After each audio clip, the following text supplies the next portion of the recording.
जय हिंद प्यारे बच्चों। सिंह सर की मुहिम पढ़ने का अधिकार सबको, डॉक्टर बनने का अधिकार भी सबको। इसी मुहिम के तहत जो आपका फुल सिलेबस टेस्ट है 3, उसका मैं हिंदी में आपको सॉल्यूशन लेकर आया हूँ। और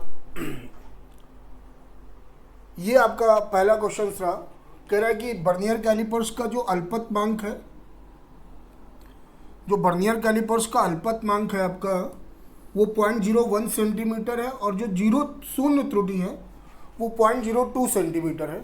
कह रहा है एक क्षण की जो लंबाई है मापते समय मुख्य पैमाने की माप 4.8 सेंटीमीटर है और बर्नियर पैमाने पर छठा विभाजन मुख्य पैमाने के किसी विभाजन के संगत है। क्षण की लंबाई की गणना करें। क्षण की लंबाई की गणना करें तो अगर क्षण की लंबाई की गणना करनी है तो सबसे पहले हम देखो, यहाँ पर मुख्य पैमाने की माप कितनी दे रखी है 4.8 सेंटीमीटर। तो हम लोग प्रेक्षित मान निकालते हैं, और जो प्रेक्षित मान होगा वो मुख्य पैमाने की माप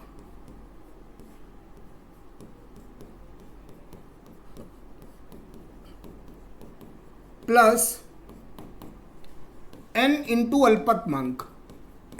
अल्पतमांक। बेटा मुख्य पैमाने की माप कितनी दे रखी है 4.8 सेंटीमीटर। और ये देखते हैं कि बर्नियर पैमाने का कौन सा विभाजन मुख्य पैमाने के किसी विभाजन के संगत होता है। बर्नियर पैमाने का जो भी विभाजन होगा जो मुख्य पैमाने के किसी भी विभाजन के संगत होगा तो उस विभाजन के नंबर को मैं n बोल देता हूँ। यहाँ पे छठा है तो n की वैल्यू 6 हो गई और अल्पतमांक दे रखा है 0.01 सेंटीमीटर।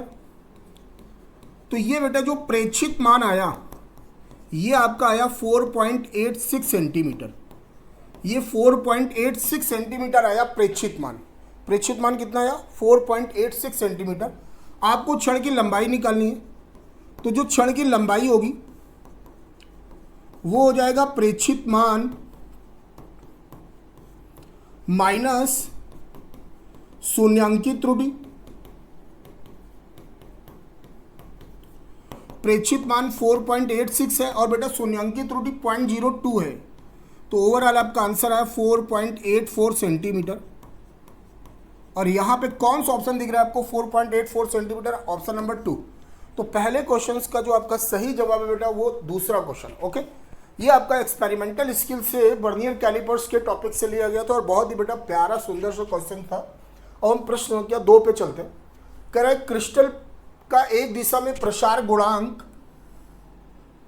13 × 10⁻⁷ पर डिग्री सेल्सियस है और प्रत्येक दिशा में जो कि इस दिशा के 90 डिग्री कोण पर है उसका प्रसार गुणांक 231 × 10⁻⁷ पर डिग्री सेल्सियस है। तो कह रहा है प्रसार का आयतन गुणांक क्या होगा? बेटा अगर हर एक दिशा में जो रेखीय प्रसार हो रहा है वो अलग अलग हो रहा है। रेखीय प्रसार क्या हो रहा है? अलग अलग हो रहा है। तो इस तरह के क्रिस्टल को बोलते हैं विषमदैशिक। इस तरह के क्रिस्टल को क्या बोलते हैं? विषमदैशिक। और विषमदैशिक क्रिस्टल के लिए जो आयतन प्रसार गुणांक होता है गामा, वो αx plus αy plus αz होता है। अगर मैं गामा αx की जगह पर मैं रख देता हूँ 13 × 10⁻⁷, αy और αz जो कि 90 डिग्री पर है और उनका प्रसार गुणांक ये दे रखा है, ये दोनों वैल्यू सेम होगी। तो 231 × 10⁻⁷ प्लस 231 × 10⁻⁷। बेटा ये जो गामा आया 10⁻⁷ तो आएगा 231 और 231 कितना हो गया 462 हुआ। और 462 प्लस 13 करो कितना आएगा 475। ये आया 475 × 10⁻⁷ डिग्री सेल्सियस। और इस हिसाब से आपको कौन सा ऑप्शन सही हुआ?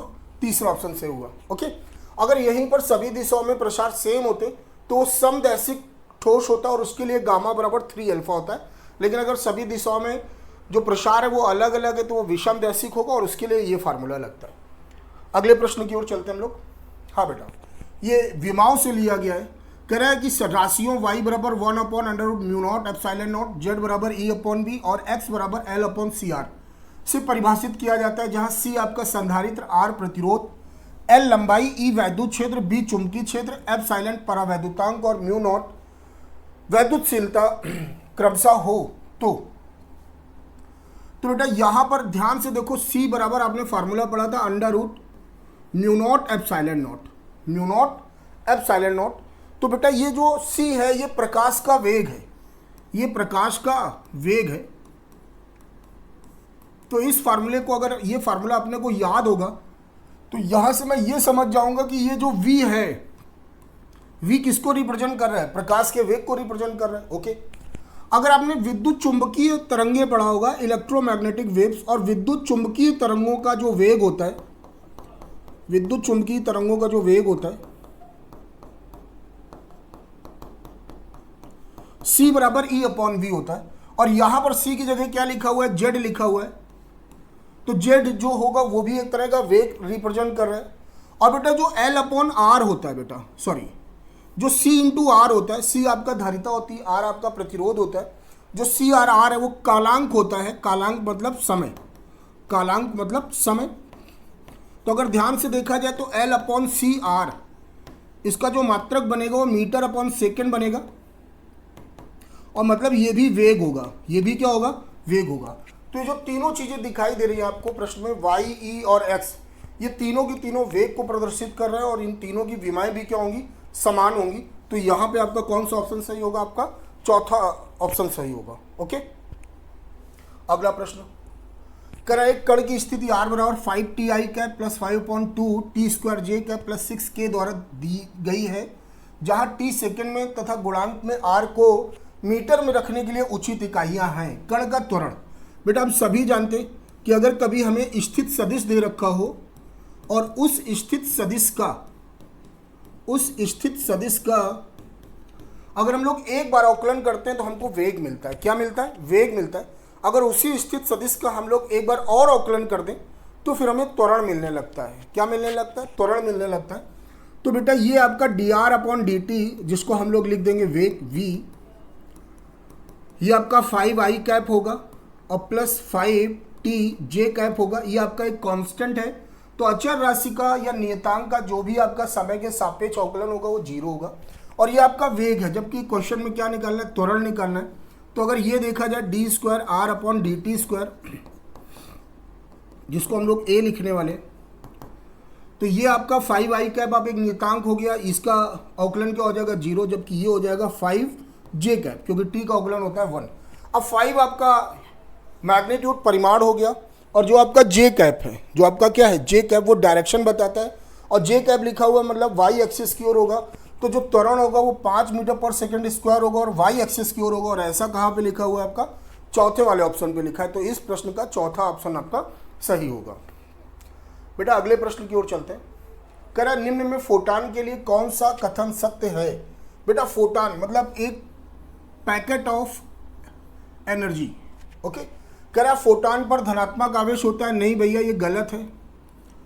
फोटान पर कोई भी आवेश नहीं होता। फोटान का विराम द्रव्यमान इलेक्ट्रॉन के विराम द्रव्यमान के बराबर होता है। नहीं भैया, फोटान का विराम द्रव्यमान 0 होता है। बेटा याद रखना, फोटान का संवेग P बराबर hν अपॉन c होता है। हाँ भाई, ये सही है, ये आपका सही है कि फोटान का जो संवेग है वो hν अपॉन c होता है। h आपका प्लैंक नियतांक है, न्यू आपकी आवृत्ति है, फ्रीक्वेंसी, c आपका प्रकाश का वेग है या प्रकाश की चाल है। तो यहाँ पर ये तो उपरोक्त सही, जब ऊपर वाले दोनों गलत हो गए तो ये फोर्थ तो अपने मन से कैंसिल हो जाएगा। तो यहाँ पे जो सही कथन है, सही स्टेटमेंट है, वो आपका सी है। ओके, तो ये थ्योरेटिकल क्वेश्चन था बेटा। अब अगले क्वेश्चन की ओर चलते हैं। कह रहा विरामावस्था में कैपिटल M द्रव्यमान का एक कण दो द्रव्यमानों m/4 तथा 3m/4 में विभक्त हो जाता है, तो उनकी डी ब्रोगली तरंग दैर्ध्यों का अनुपात। बेटा डी ब्रोगली तरंग का दूसरा नाम होता है द्रव्य तरंग, मैटर वेव्स। ध्यान से समझो, अगर एक बड़ा सा गोला है, अगर कोई विस्फोट होता है और यहाँ पे दो छोटे छोटे गोले बनते हैं, तो यहाँ पर संवेग 0 होगा और यहाँ पे इन दोनों का जो संवेग होगा वो इस पहले वाले संवेग के क्या होगा? बराबर होगा। मतलब इस गोले का जो संवेग होगा वही संवेग इस गोले का होगा। यहाँ पर दोनों गोलों के संवेग क्या होंगे? बराबर होंगे। यहाँ पर जो दोनों द्रव्यमान दे रखे हैं, जैसे ये m था, ये m/4 है और ये 3m/4 है, तो इसका तो बेटा 0 हो जाएगा, और जो इसका होगा टोटल और जो इसका होगा, ठीक। तो यहाँ से जो आप देखेंगे कि डायरेक्शन अपोजिट दिखेगी, क्योंकि P1 बराबर माइनस P2 या P2 बराबर माइनस P1 बोलेंगे हम लोग। तो यहाँ पर लेकिन मैग्नीट्यूड जो परिमाण होंगे वो सेम होंगे। तो यहाँ पर दोनों जो टुकड़े बन रहे हैं, जो दोनों कण बन रहे हैं, उनके संवेग बराबर होंगे। और हमने डी ब्रोगली तरंगदैर्घ्य लैम्डा बराबर पढ़ा है h/p। h आपका प्लांक नियतांक है जो सबके लिए सेम होता है, और यहाँ पे दोनों टुकड़ों के लिए, दोनों कणों के लिए संवेग भी बराबर है। तो यहाँ पे जो अनुपात आएगा λ1/λ2 वो आएगा 1:1। तो इस हिसाब से आपका कौन सा ऑप्शन सही हुआ? आपका सेकंड ऑप्शन सही हुआ। कौन सा ऑप्शन सही हुआ? आपका सेकंड ऑप्शन सही हो गया। चलिए फिर अगले क्वेश्चन की ओर।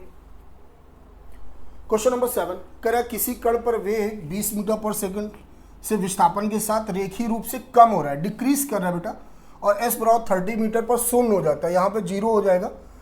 कह रहा है कण का त्वरण बताएं जब वेग 15 मीटर पर सेकंड हो। बेटा हम लोगों ने एक फार्मूला पढ़ा था, a बराबर v/dv/dx। और अगर वेलोसिटी और डिस्प्लेसमेंट कर्व होगा या वेलोसिटी डिस्टेंस कर्व होगा, जो कर्व होगा, जो ग्राफ होगा, उसका जो स्लोप होता है, स्लोप बोले तो ढलान, जो ढलान वो होता है dv/dx। तो ये जो आपने देखा, तो इसको हम लोग लिख सकते हैं v इंटू ढलान। और ढलान निकालने का एक बेसिक फार्मूला ये भी होता है जो 10th पे हम लोग पढ़ते हैं, डेल्टा y/डेल्टा x या y2 - y1/x2 - x1। ये भी एक फार्मूला होता है। तो a बराबर बेटा v क्या होगा? v आपका दे रखा है जिसपे आपको निकालना है 15। अब जरा इसकी ढलान निकालते हैं। जब इसकी हम ढलान निकालेंगे तो अभी y क्या है? y 20 है, और फिर आपका क्या हो जाएगा? 0 हो जाएगा। तो y2 आपका 0 है, y1 आपका क्या है? 20 है, तो ये आपका -20 आया, और ये नीचे आ गया 30, ये कैंसिल हो गया। तो a बराबर बेटा कितना आ गया? -10 मीटर पर सेकेंड स्क्वायर, -10 मीटर पर सेकेंड स्क्वायर। और ऐसा कहाँ पे लिखा है बेटा? ऐसा आपका लिखा हुआ है सेकंड ऑप्शन पे। तो आपका सेकंड ऑप्शन सही है बेटा। क्वेश्चन नंबर 8 ये आपका एटम से है। आपका कह रहा है कि किसी बोहर परमाणु में किसी संक्रमण के लिए उत्सर्जन की अधिकतम तरंगदैर्घ्य होगी। बेटा हम लोगों ने फार्मूला क्या पढ़ा है?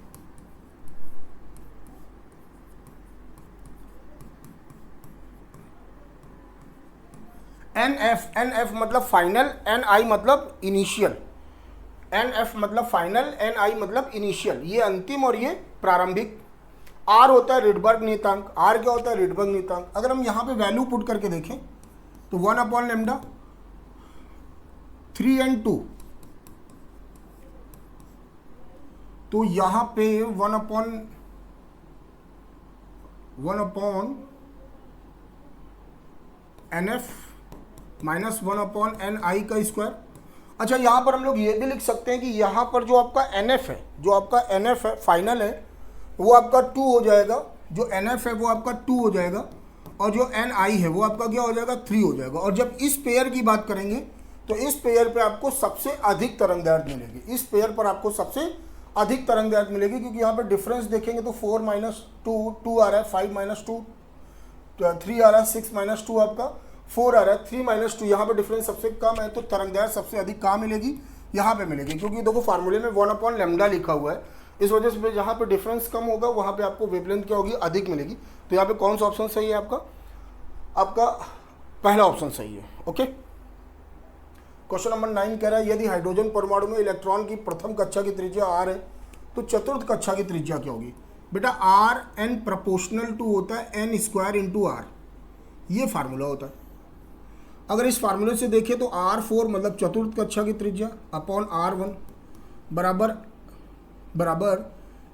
n4, या इसको हम लिख सकते हैं r डैश अपॉन r बराबर n डैश अपॉन n का होल स्क्वायर। बेटा r डैश अपॉन r की वैल्यू क्या दे रखी? Capital R। n डैश आपका क्या दे रखा है? 4th, ये आपका 1 हो गया। तो आपका r डैश आपका हो जाएगा 16r। कितना हो जाएगा? 16r। और ये आपका कौन सा ऑप्शन सही? सेकंड ऑप्शन सही है आपका। चलिए फिर अगले प्रश्न में चलते हैं। कह रहा है एक मीनार की छत से एक कण 10 मीटर पर सेकंड के वेग से नीचे की ओर फेंका जाता है। इसके द्वारा चौथे और तीसरे सेकंड में चली गई दूरियों का अनुपात। बेटा किसी विशेष सेकंड में चली गई दूरी निकालनी है, और किसी विशेष सेकंड में चली गई दूरी होती है s बराबर u plus g/2 2t minus 1 इस फार्मूले का प्रयोग करना होता है। अगर हम बात करें s1 अपॉन s2, तो यहाँ पर u कितना दे रखा है आपका 10 मीटर पर सेकेंड, ये 10/2 हो गया। और आपसे बोला गया चौथे, तो t की जगह 4 रखेंगे तो 2 × 4 माइनस 1 अपॉन, बेटा दूसरे के लिए भी इनिशियल प्रारंभिक वेग 10 है, ये 10/2 होगा। और यहाँ पे क्या बोला गया, तीसरा सेकंड बोला गया, मतलब अब t की जगह हम लोग क्या रखेंगे 3 रखेंगे। तो यहाँ से s1 अपॉन s2 ये 10 आया बेटा, ये आपका 5 हो गया, ये 4 8 माइनस 1 क्या हो गया 7 हो गया, अपॉन 10 प्लस 5 इंटू ये आपका 5 आएगा, ये 45 आ गया बेटा, और ये 35 आ गया। 5 से डिवाइड करेंगे तो ये 9/7 आ जाएगा। तो जो की कॉन्सेप्ट था इस क्वेश्चन का वो ये था, आपको विशेष सेकंड में चली गई दूरी का फार्मूला पता होना चाहिए। ओके, और यहाँ से सॉल्व करते हुए हमें आंसर आया 9:7, और ऐसा किस ऑप्शन पे लिखा है बेटा, थर्ड ऑप्शन पे लिखा है, तो ये आपका तीसरा ऑप्शन सही है। ओके, चलिए फिर कह रहा है कि कोई कीड़ा एक वृत्तीय खांचे में जिसकी त्रिज्या 6 सेंटीमीटर है फंस गया है, वह खांचे के अनुदिश स्थिर चाल से चलता है और 100 सेकंड में 14 चक्कर लगाता है। कीड़े की रैखिक चाल क्या है? बेटा सबसे पहले आप ये देखो कीड़ा किस तरह के पाथ पे मूव कर रहा है। तो जब आप देखते हैं तो आपको पता चलता है कि जो कीड़ा है आपका वो एक वृत्तीय पथ पे गति कर रहा है, और वृत्तीय पथ पर रैखिक चाल निकालनी है। हमें की कॉन्सेप्ट पता होना चाहिए कि इस प्रश्न को लगाने के लिए हमारे पास ये फार्मूला है v बराबर r ओमेगा। v हमको निकालना है, r दे रखा है त्रिज्या, ओमेगा निकालना पड़ेगा। अब बेटा ध्यान से देखो, 100 सेकंड में 14 चक्कर लगा रहा है, तो एक चक्कर में लगा समय वो आवर्त काल होता है, उसको बोलते हैं t, और ये हो जाएगा 100/14 सेकेंड। और बेटा जो कोणीय वेग ओमेगा होता है वो 2π/t होता है। ओके, तो जब यहाँ पे वैल्यू पुट करोगे तो 2π 100 और 14 कहाँ चला जाएगा बेटा, ऊपर चला जाएगा। इन दोनों वैल्यू को यहाँ पे रखा, r की जगह क्या लिख सकते हैं 6, और ओमेगा की जगह क्या लिख दिया 2π × 14/100, और ये बना सेंटीमीटर/सेकंड। ठीक है, अब इसको जरा सॉल्व कर देते हैं। सॉल्व करने पर कितना आएगा, सॉल्व करने पर 6 × 2 कितना आ रहा है 12 आ रहा है, 12 × 14 कितना आएगा, 12 × 14 कितना आएगा 12 × 14, जरा इसको और सॉल्व करो। 12 × 14 कितना आएगा, 12 × 14 कितना आएगा, 12 × 14 28 और 168 आएगा। तो 168 × π/100, तो बेटा ये आ जाएगा 1.68 पाई, और पाई की वैल्यू होती है 3.14। और हमें 314 का टेबल याद होना चाहिए। 314 × 8 करोगे 2512 होता है, 251 कैरी कर गया। 314 × 6 करोगे कितना आएगा 1884 होता है। अब 1884 में 251 ऐड करोगे तो ये 5 13 2 और 2 ये आएगा 5 हो गया, कैरी कर गया 223, और 314 कम 314 होगा, 314 414 514 और प्लस 23 करेंगे तो ये आएगा 537 ओवरऑल 4 डिजिट के बाद डेसिमल आएगा 5.3752, ये 5.3752 है। तो ऐसा मिलता जुलता ऑप्शन कहाँ पे दे रखा है 11 में, तो ऐसा मिलता जुलता ऑप्शन आपको पहले ऑप्शन पे दिख रहा है 5.3। ये आपका थोड़ा कैलकुलेशन था, अदरवाइज आपका क्वेश्चन आसान था। जिसे ये आपका दे रखा है क्वेश्चन नंबर 12 पे आपसे बोला गया कि एक प्रक्षेप को 36 से 60 अंश के कोण पर प्रक्षेपित किया जाता है। प्रक्षेपण बिंदु से देखने पर अपने उच्चतम बिंदु पर प्रक्षेप का उन्नयन कोण होगा। तो ध्यान से देखो बेटा, ये आपने प्रक्षेपित कर दिया तो फेंकते समय तो पूरा एंगल कितना था 60 डिग्री था, लेकिन जब यहाँ की बात करेंगे अगर इसको इस तरह ऐड करें तो अपने को ये एंगल निकालना है। ये आपका H हो गया और ये आपका क्या हो गया R/2 हो गया, ये आपका क्या हो गया R/2 हो गया। अगर इसकी हम बात करें R/2 की, तो यहाँ पर जो tan अल्फा होगा वो हो जाएगा H/R/2। तो यहाँ से जो tan अल्फा आएगा वो हो जाएगा 2H/R, tan अल्फा हो जाएगा 2H/R। अगर हम H का फार्मूला लिखें U² sin square theta upon 2G, यहाँ पे वैल्यू थीटा की जगह आप 60 रख दीजिए, sine square 60 upon 2G। Sign 60 की वैल्यू होती है √3/2, स्क्वायर करेंगे आप तो U² ये 3/8G हो जाएगा। ओके, ये H आया। अगर हम R की बात करें तो R होता है U² sin 2 theta upon G, sin 2 theta upon G, ये U² हो गया sin 2 into 60 upon G, sin 120 होता है sin 90 + 30, और sin 90 + 30 हो जाएगा cos 30, और cos 30 की वैल्यू क्या होती है, cos 30 का वैल्यू होता है आपका √3/2। तो √3/2 U² अपॉन G। अब ये जो H/R है अगर इस फार्मूले पे रख दिए जाए तो जो tan अल्फा होगा 2 H की जगह रखा गया 3U² अपॉन 8G, और बेटा जो R है वो लिखा गया √3/2 U² अपॉन G। बेटा ये इससे कैंसिल हो गया, ये इससे कैंसिल हो गया, 2 ऊपर जाएगा, 2 to 4 हो जाएगा, और ये कुछ इस तरह बनेगा 4 × 3/8 × √3। 4 से डिवाइड करोगे तो 2 आ जाएगा, क्या आ जाएगा 2 आ जाएगा। तो ये आपका बन जाएगा tan अल्फा बराबर 3/2 √3। तो यहाँ से अल्फा और हो जाएगा tan इनवर्स 3/2 √3। ओके, ये तो ऐसा ऑप्शन कहाँ पे लिखा है बेटा, ये आपका पहला ऑप्शन दिख रहा है। तो क्वेश्चन नंबर 12 में आपका कौन सा ऑप्शन सही है, पहला ऑप्शन सही है। चलिए जरा अगले क्वेश्चन पे चलते हैं।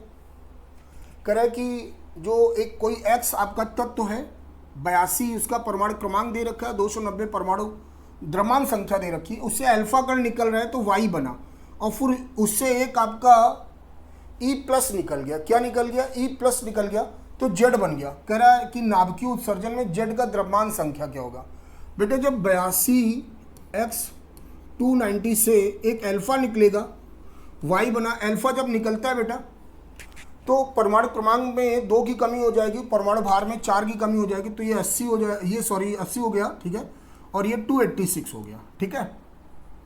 और जब इससे E+ निकलेगा, क्या निकलेगा E+। अगर यहीं पे बीटा कण बोलता तो हम परमाणु द्रव्यमान संख्या में कोई परिवर्तन ना करते, लेकिन अगर बीटा कण बोलता, बीटा कण जो निगेटिव होता है, यहाँ पर हम क्या करते हैं, यहाँ पर हम लोग क्या करते हैं, एक बढ़ा देते हैं।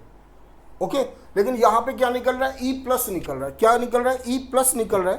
तो इस वजह से यहाँ पर ये पॉजिटिव पार्टिकल है, जब ये निकलेगा तो ये ऊपर द्रव्यमान संख्या में कोई परिवर्तन नहीं होगा, लेकिन यहाँ पर परमाणु क्रमांक 1 से क्या हो जाएगा, कम हो जाएगा, तो ये 79 हो जाएगा। तो यहाँ पे 286 और 79 ऐसा कहाँ पे लिखा है, ये आपका थर्ड ऑप्शन लिखा है। तो 13 का आपका थर्ड ऑप्शन सही है, 13 का आपका थर्ड ऑप्शन सही है। क्वेश्चन नंबर 14 कह रहा है निम्नलिखित में किसका निर्गत एंड गेट होगा। बेटा अगर इसको A मान लो, इसको A मान लो, तो ये बेटा आपका नैंड गेट है, तो यहाँ पे क्या निकलेगा, A नेगेटेटेड। ओके, अच्छा सॉरी बेटा, ये आपका एंड गेट है, ये A रहेगा। अगर ये आपका B हो गया और ये भी आपका B हो गया, ये आपका नैंड गेट है, तो ये B नेगेटेटेड हो जाएगा। और ये आप जो देख रहे हो तो ये आपका नॉर गेट है, तो इसके लिए A + B negated whole negated. De Morgan theorem लगाओगे तो ये A negated into B double negated, तो ये आपका A नेगेटेटेड इंटू B बना, और जो कि एंड गेट का ये बुलियन व्यंजक नहीं होता, तो हमारा पहला ऑप्शन यहाँ पर सही नहीं है। जब हम दूसरे ऑप्शन को देखते हैं तो ये आपका A हुआ, ये आपका A हुआ, ये आपका क्या है बेटा, ये आपका नैंड गेट है, तो यहाँ पर A नेगेटेटेड हो जाएगा। ये आपका B हुआ, ये आपका B हुआ, ये भी आपका नैंड गेट है, तो ये आपका B नेगेटेटेड हो जाएगा। और फिर यहाँ पर आपका A नेगेटेटेड और प्लस B नेगेटेटेड है, क्योंकि ये लास्ट में जो आपको दिख रहा है ये आपका नॉर गेट है, सॉरी ये आपका और गेट है, ये आपका क्या है और गेट है, तो ये इसके लिए बुलियन व्यंजक यही रहा। ये भी एंड गेट का बुलियन व्यंजक नहीं होता, एंड गेट का ए इंटू बी होता है। अगर मैं इसकी बात करूँ तो ये ए हो गया, ये ए हो गया, और ये नैंड गेट है तो ये आपका क्या हो जाएगा ए बार या ए नेगेटेटेड, ये बी हो गया, ये बी हो गया, और यहाँ पर आपका जो आउटपुट होगा वो बी नेगेटेटेड होगा। और ये आपका नॉर गेट है तो ये ए नेगेटेटेड प्लस बी नेगेटेटेड का होल नेगेटेटेड, तो ये ए डबल नेगेटेटेड बी नेगेटेटेड, और इसको हमने क्या लिख दिया ए बी, क्या लिख दिया ए बी। और ये आपका एंड गेट का बुलियन व्यंजक होता है, किसका गेट का, एंड गेट का। तो आपका सही ऑप्शन क्या है, थर्ड ऑप्शन सही है। आपका थर्ड कौन सा ऑप्शन सही है, थर्ड ऑप्शन सही है।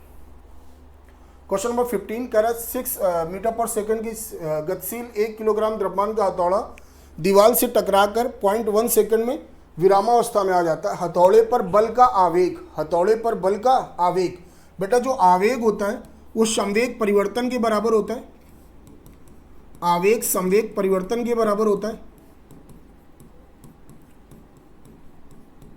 और बेटा यहाँ पे जो संवेग परिवर्तन होता है m फाइनल माइनस इनिशियल, अंतिम वेग माइनस प्रारंभिक वेग। m कितना दे रखा है बेटा 1 किलोग्राम।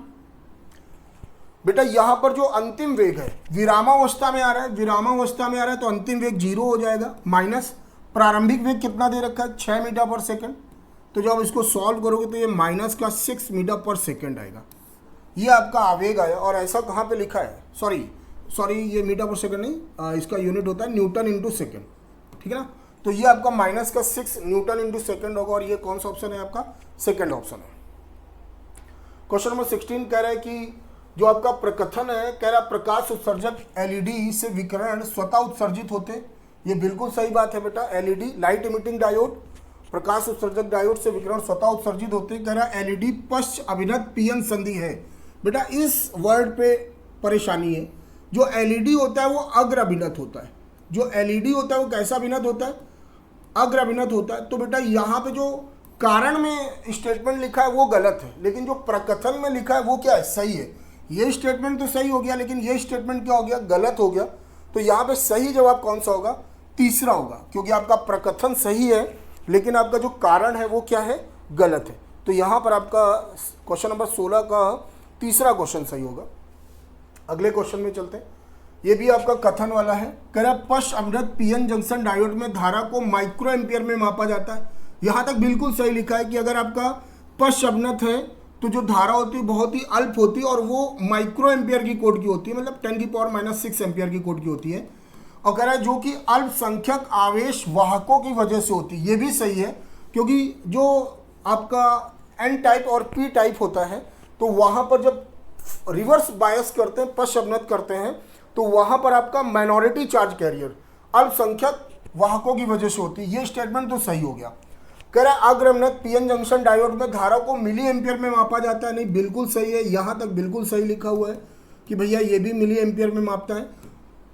कह रहा है जो कि अल्पसंख्यक वाहकों की वजह से होता है। नहीं बेटा, ये वर्ड गलत है, यहाँ पर सही वर्ड होना चाहिए बहुसंख्यक। क्या होना चाहिए, बहुसंख्यक, क्योंकि जब अग्र अभिनत होता है तो वहाँ पर बहुसंख्यक की वजह से होता है, और जो पश्च अभिनत होता है वहाँ पे अल्पसंख्यक की वजह से होता है। तो यहाँ पे कथन एक तो सही है, लेकिन कथन जो सेकंड है वो क्या है, असत्य है। और ऐसा किस ऑप्शन पे लिखा है, अपने पहले ही ऑप्शन पे लिखा है, तो 17 का पहला ऑप्शन सही है।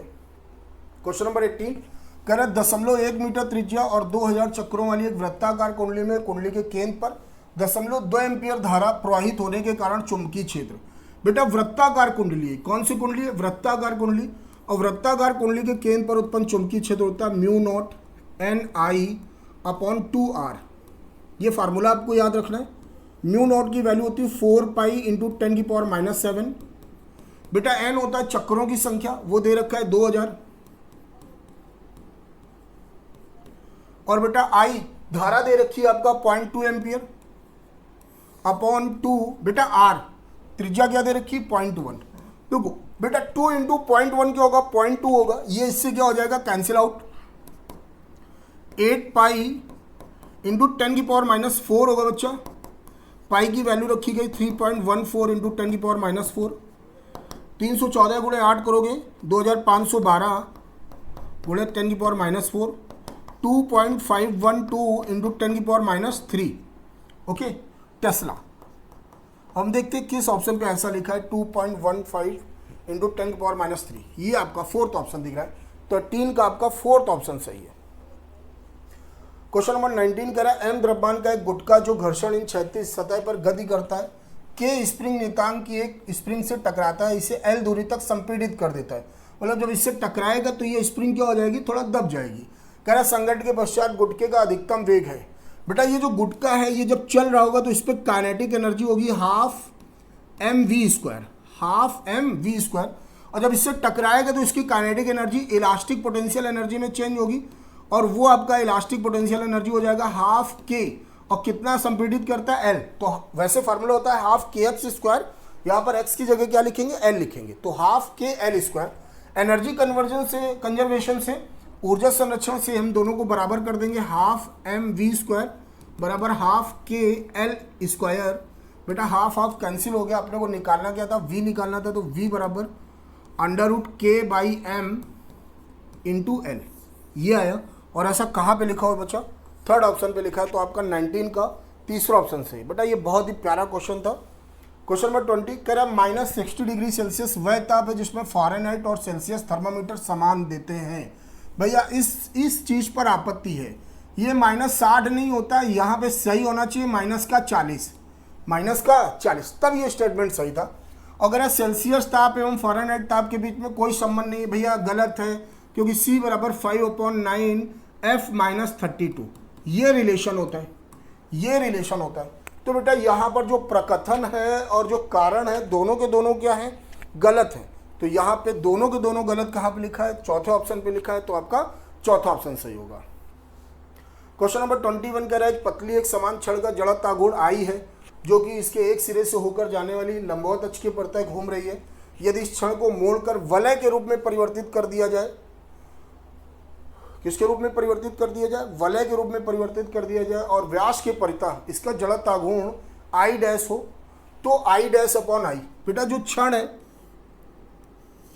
तो क्षण पे जो आपने बोला है कि भैया ये L लेंथ की क्षण हो गई, और इस एक्सिस के अबाउट अगर यहाँ से मिड पॉइंट से पास हो रही होती तो अपना फार्मूला होता है ml²/12, लेकिन समांतर अक्षों की प्रमेय से एक इंड से पास हो रही, तो इसके लिए हम लोग फार्मूला लेने वाले हैं I बराबर ml²/3 ये।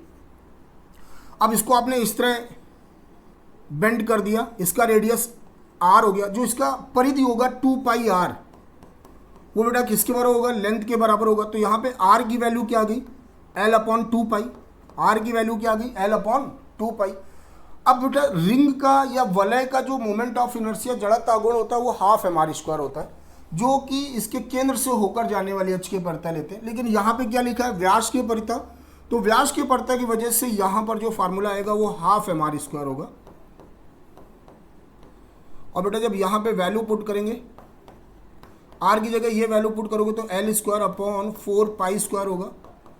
अब जब यहाँ पर हम लोग वैल्यू निकालेंगे I'/I की, तो I' हो जाएगा ml²/8π² अपॉन आपका ये दे रहा है ml²/3।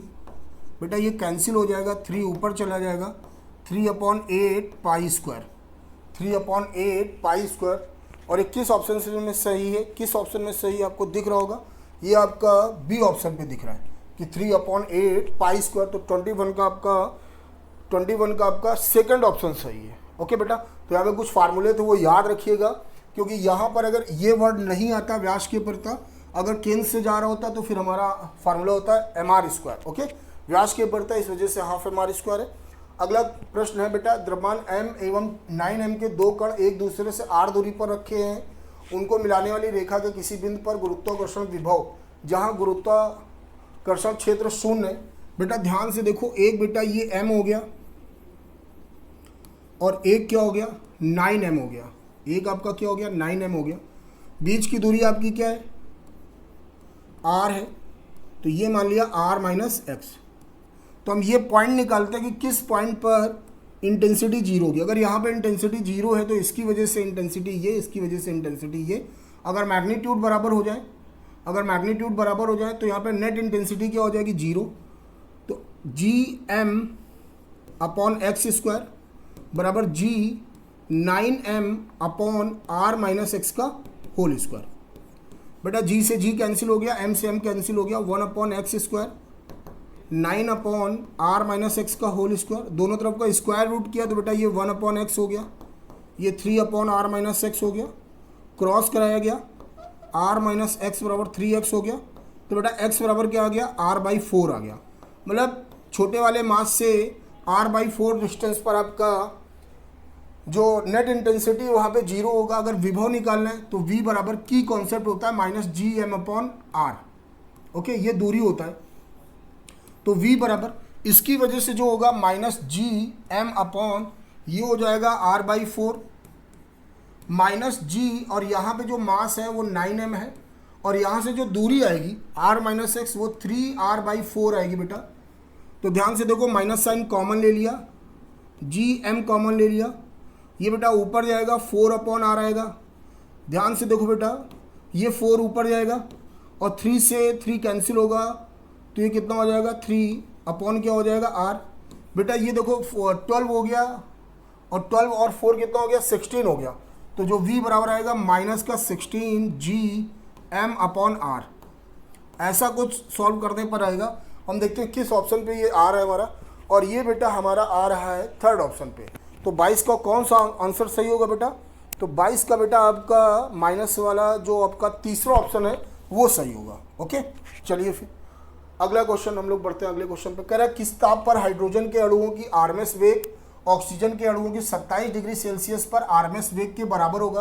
बेटा वी आरएमएस का फार्मूला पता होना चाहिए। जो वी आरएमएस होता है वो फार्मूला क्या होता है बेटा, √3RT/m, √3RT/m, ये आपका वी आरएमएस का फार्मूला होता है। दोनों ही गैसें, जो हाइड्रोजन गैस और जो ऑक्सीजन गैस है, मोनोएटॉमिक है, ठीक, दोनों के लिए R सेम होगा, 3 सेम होगा, तो हमने ये लिख दिया भैया TH/mH बराबर TO/MO। ठीक है, जब ये लिखा हम लोगों ने, ये लिखा तो बेटा यहाँ से दोनों तरफ का स्क्वायर कर दिया, तो TH/mH बराबर TO/MO। वैल्यू पुट करते हैं TH किस, अच्छा TH अपने को निकालना है, MH होता है 2, TO बेटा 27 डिग्री सेल्सियस है, कैल्विन में चेंज करना है, 273 ऐड करेंगे तो 300 कैल्विन होगा, तो 300 हो गया। बेटा MO ऑक्सीजन के लिए 32 लेते हैं, ये डिवाइड करोगे बेटा 16 हो गया। TH बेटा 4 से डिवाइड कर दो, ये 75 हो गया, और ये कितना हो गया 4 हो गया, और डिवाइड करने पर 18.75 K आएगा। देखते हैं जरा, ऐसा कहीं पे ऑप्शन दे रखा है बेटा, बिल्कुल दे रखा है, थर्ड ऑप्शन दे रखा है, यही आपका सही जवाब होगा। आपको फार्मूला याद रखना है बस। क्वेश्चन नंबर 14, एक सरल लोलक का आवर्तकाल T आयाम A है, x बराबर 0 के सापेक्ष सरल आवर्त गति कर रहा है, मतलब मीन पोजीशन माध्य स्थिति से सरल आवर्त गति स्टार्ट हो रही है, जब वह माध्य बिंदु से a/3 दूरी पर होता है तब चाल। बेटा चाल के लिए फार्मूला होता है ω √a² - y²। यहाँ पे y की वैल्यू क्या दे रखी है, a/3 दे रखी है, ω √a² - a/3 का होल स्क्वायर। तो बेटा यहाँ पर ω √a² - a²/9 होगा, ω ये आपका 8a² हो जाएगा बच्चा। तो यहाँ से जो v आएगा बेटा, 8 का स्क्वायर रूट 2√2 आएगा, 9 का आपका 3 हो जाएगा, ω आ जाएगा, और ये बेटा a आ जाएगा।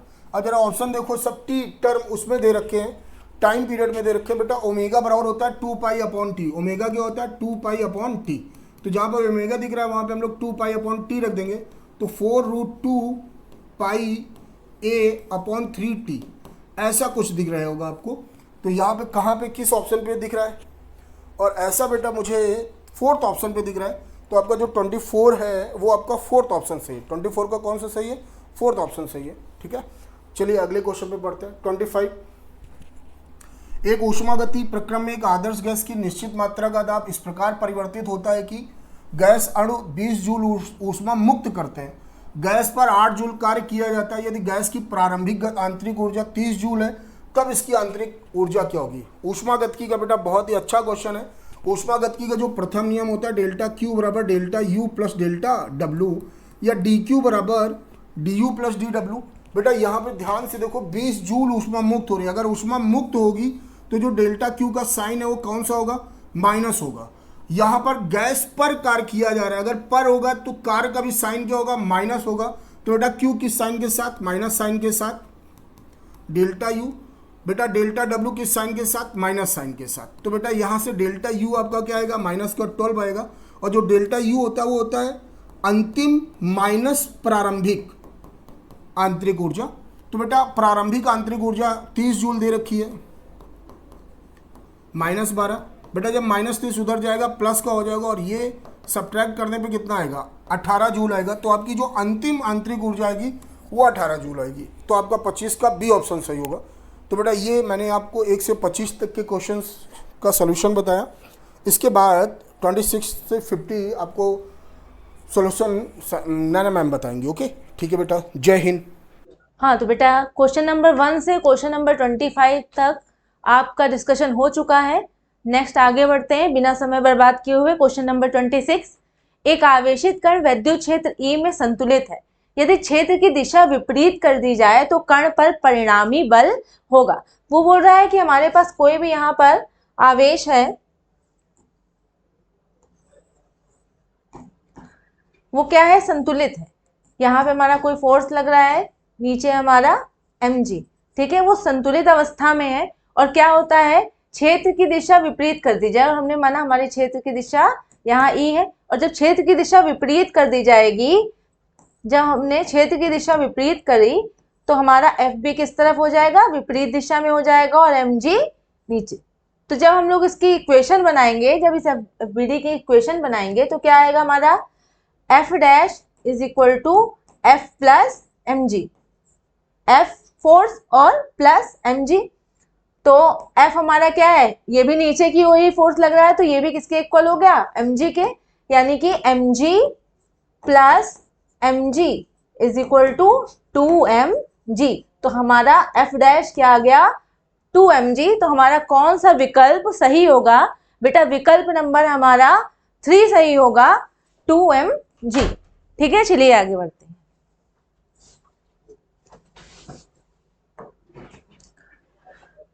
27 नंबर क्वेश्चन, एक बिंदु द्विध्रुव P बराबर P0 x कैप मूल बिंदु पर स्थित है। तो इस द्विध्रुव के कारण y अक्ष पर d दूरी पर विभव तथा विद्युत क्षेत्र होंगे क्रमशः। माना गया है कि अनंत पर v जो है वो आपका क्या है, 0 है। ठीक है, तो हमें ये 4 ऑप्शन दिए हुए हैं। तो बेटा उसने हमसे क्या क्या पूछा है, उसने हमसे विभव पूछा है और विद्युत क्षेत्र पूछा है। और क्वेश्चन में उसने हमें द्विध्रुव दिया है वेक्टर P बराबर है -P0 x कैप के, जिसमें P हमारा क्या है, द्विध्रुव। तो हमारा यहाँ पे P बराबर -P0 x कैप, ये माइनस जो साइन है, ये जो हमारा ऋणात्मक चिन्ह है, ये हमारा क्या शो कर रहा है, क्या दिखा रहा है, क्या प्रदर्शित कर रहा है कि हमारा जो है ये किस तरफ है, ऋणात्मक दिशा की ओर है। अगर हमारा जो द्विध्रुव है वो किस तरफ है, ऋणात्मक दिशा की ओर है। ठीक है, और हमें दिया है उसने कि जो है आपका द्विध्रुव जो है x अक्ष पर d दूरी पर रखा हुआ है, तो सॉरी y अक्ष पर d दूरी पर रखा हुआ है। तो ये y अक्ष पर है और यहाँ पे d दूरी पर उसने रख रखा है। ठीक है, अब क्या है, हम जानते हैं कि निरक्षीय बिंदु पर यानी कि इक्वेटोरियल पॉइंट पर क्या होता है बेटा, विभव 0 होता है, v हमारा 0 होता है। तो जब विभव तो हमारा क्या आ गया, 0 आ गया निरक्षीय बिंदु पर। तो यहाँ पर देखिए हमारे ऑप्शन है, यहाँ पे 2 ही ऑप्शन में हमें 0 मिल रहा है, बाकी किसी ऑप्शन में 0 नहीं मिल रहा है। तो हमारा 1 और 3 तो ऑप्शन गलत ही हो गया। ठीक है, फिर नेक्स्ट वो हमसे पूछ रहा है विद्युत क्षेत्र क्या होंगे। तो विद्युत क्षेत्र की तीव्रता बेटा क्या होती है, V इज इक्वल टू आपका 1/4 पाई एप्सिलॉन नॉट P/d³। ठीक है, P/d³।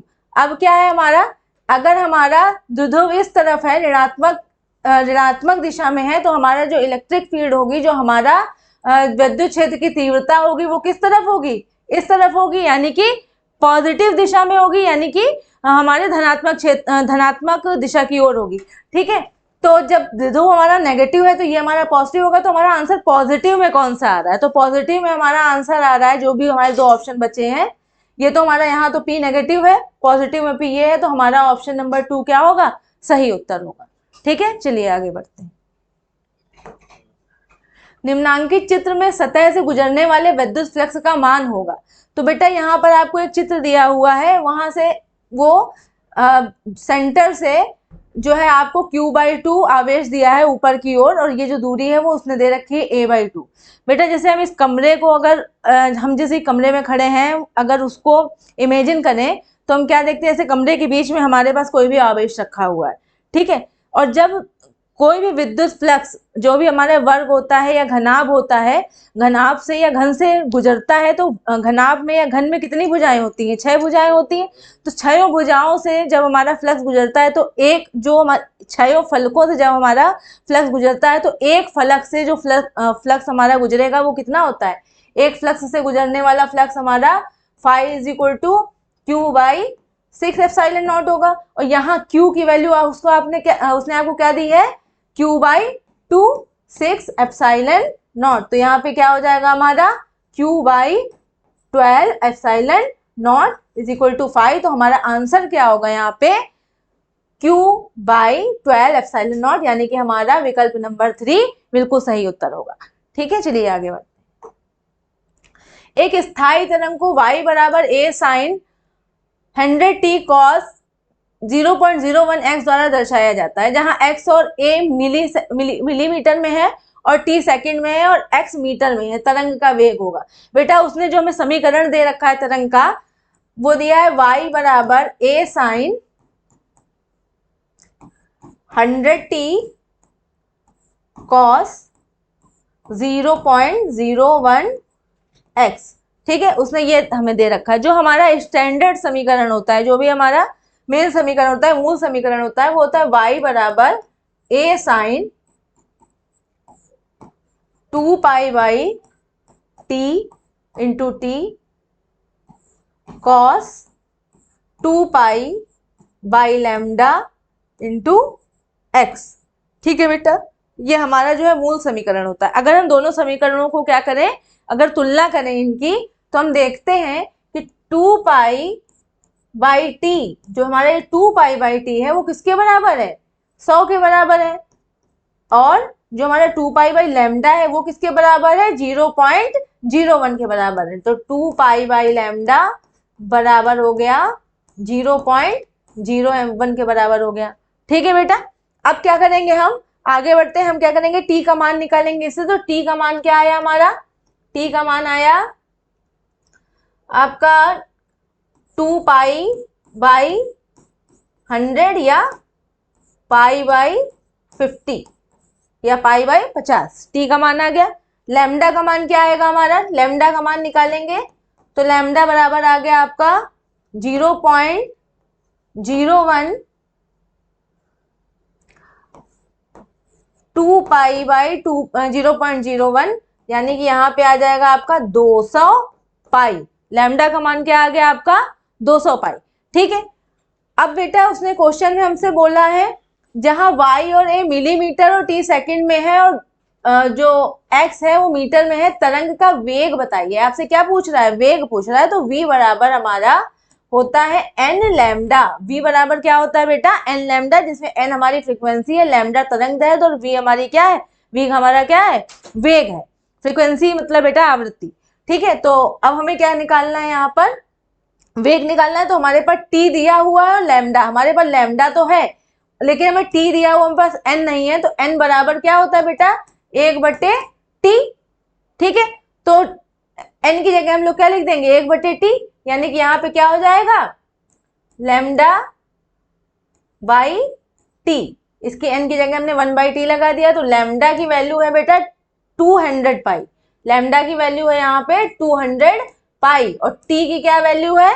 π/50, ठीक है। तो जब ये ऊपर गया तो आया हमारा 200 इंटू 50, पाई से हमारा पाई कट गया बेटा। जब पाई से पाई कट गया तो हमारा आंसर आया यहाँ पर, जब कैलकुलेट करेंगे हम, 10,000। क्या आया आंसर? 10,000। तो इसको हम लोग क्या लिख सकते हैं? 10⁴ या 10⁴ मीटर पर सेकंड। तो हमारा कौन सा आंसर सही है? ऑप्शन नंबर 1 जो है हमारा बिल्कुल सही उत्तर है, 10⁴ मीटर पर सेकंड, ठीक है बेटा। क्लियर? आगे बढ़ते हैं। दिखाए गए चित्र में 10 माइक्रोफेरेड के संधारित्र की बाईं प्लेट पर -30 माइक्रोकूलम आवेश है। 6 माइक्रोफेरेड के संधारित्र की दाईं प्लेट पर आवेश होगा। वो बोल रहा है कि जो हमारे 10 माइक्रोफेरेड के संधारित्र की बाईं प्लेट, ये जो 10 माइक्रोफेरेड है, इसकी जो बाईं प्लेट पर वो आवेश कितना दे रहा है, -30 माइक्रोकूलम। ठीक, फिर वो बोल रहा है कि जो आपकी 6 माइक्रोफेरेड के संधारित्र की दाईं प्लेट पर आवेश क्या होगा।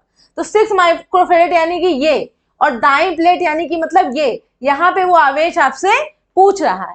ठीक है बेटा, अब ऐसी कंडीशन में हम लोग क्या करेंगे, जैसे हमारा उसने दिया यहाँ माइनस जो इसकी बाईं प्लेट पर दिया हुआ है वो दिया है -3 माइक्रोकूलम। तो इसकी दाईं प्लेट पर जो होगा क्या होगा, हमारा चार्ज क्या होगा, आवेश +30 माइक्रोकूलम। अगर यहाँ पे -30 है तो इस तरफ क्या होगा, +30 होगा। ठीक, अब आगे चलते हैं। अब ये जो तुम्हारा चार्ज है, ये जो तुम्हारा आवेश है, ये क्या है, दोनों में मतलब डिस्ट्रीब्यूट होगा, दोनों में क्या करेगा, बटेगा।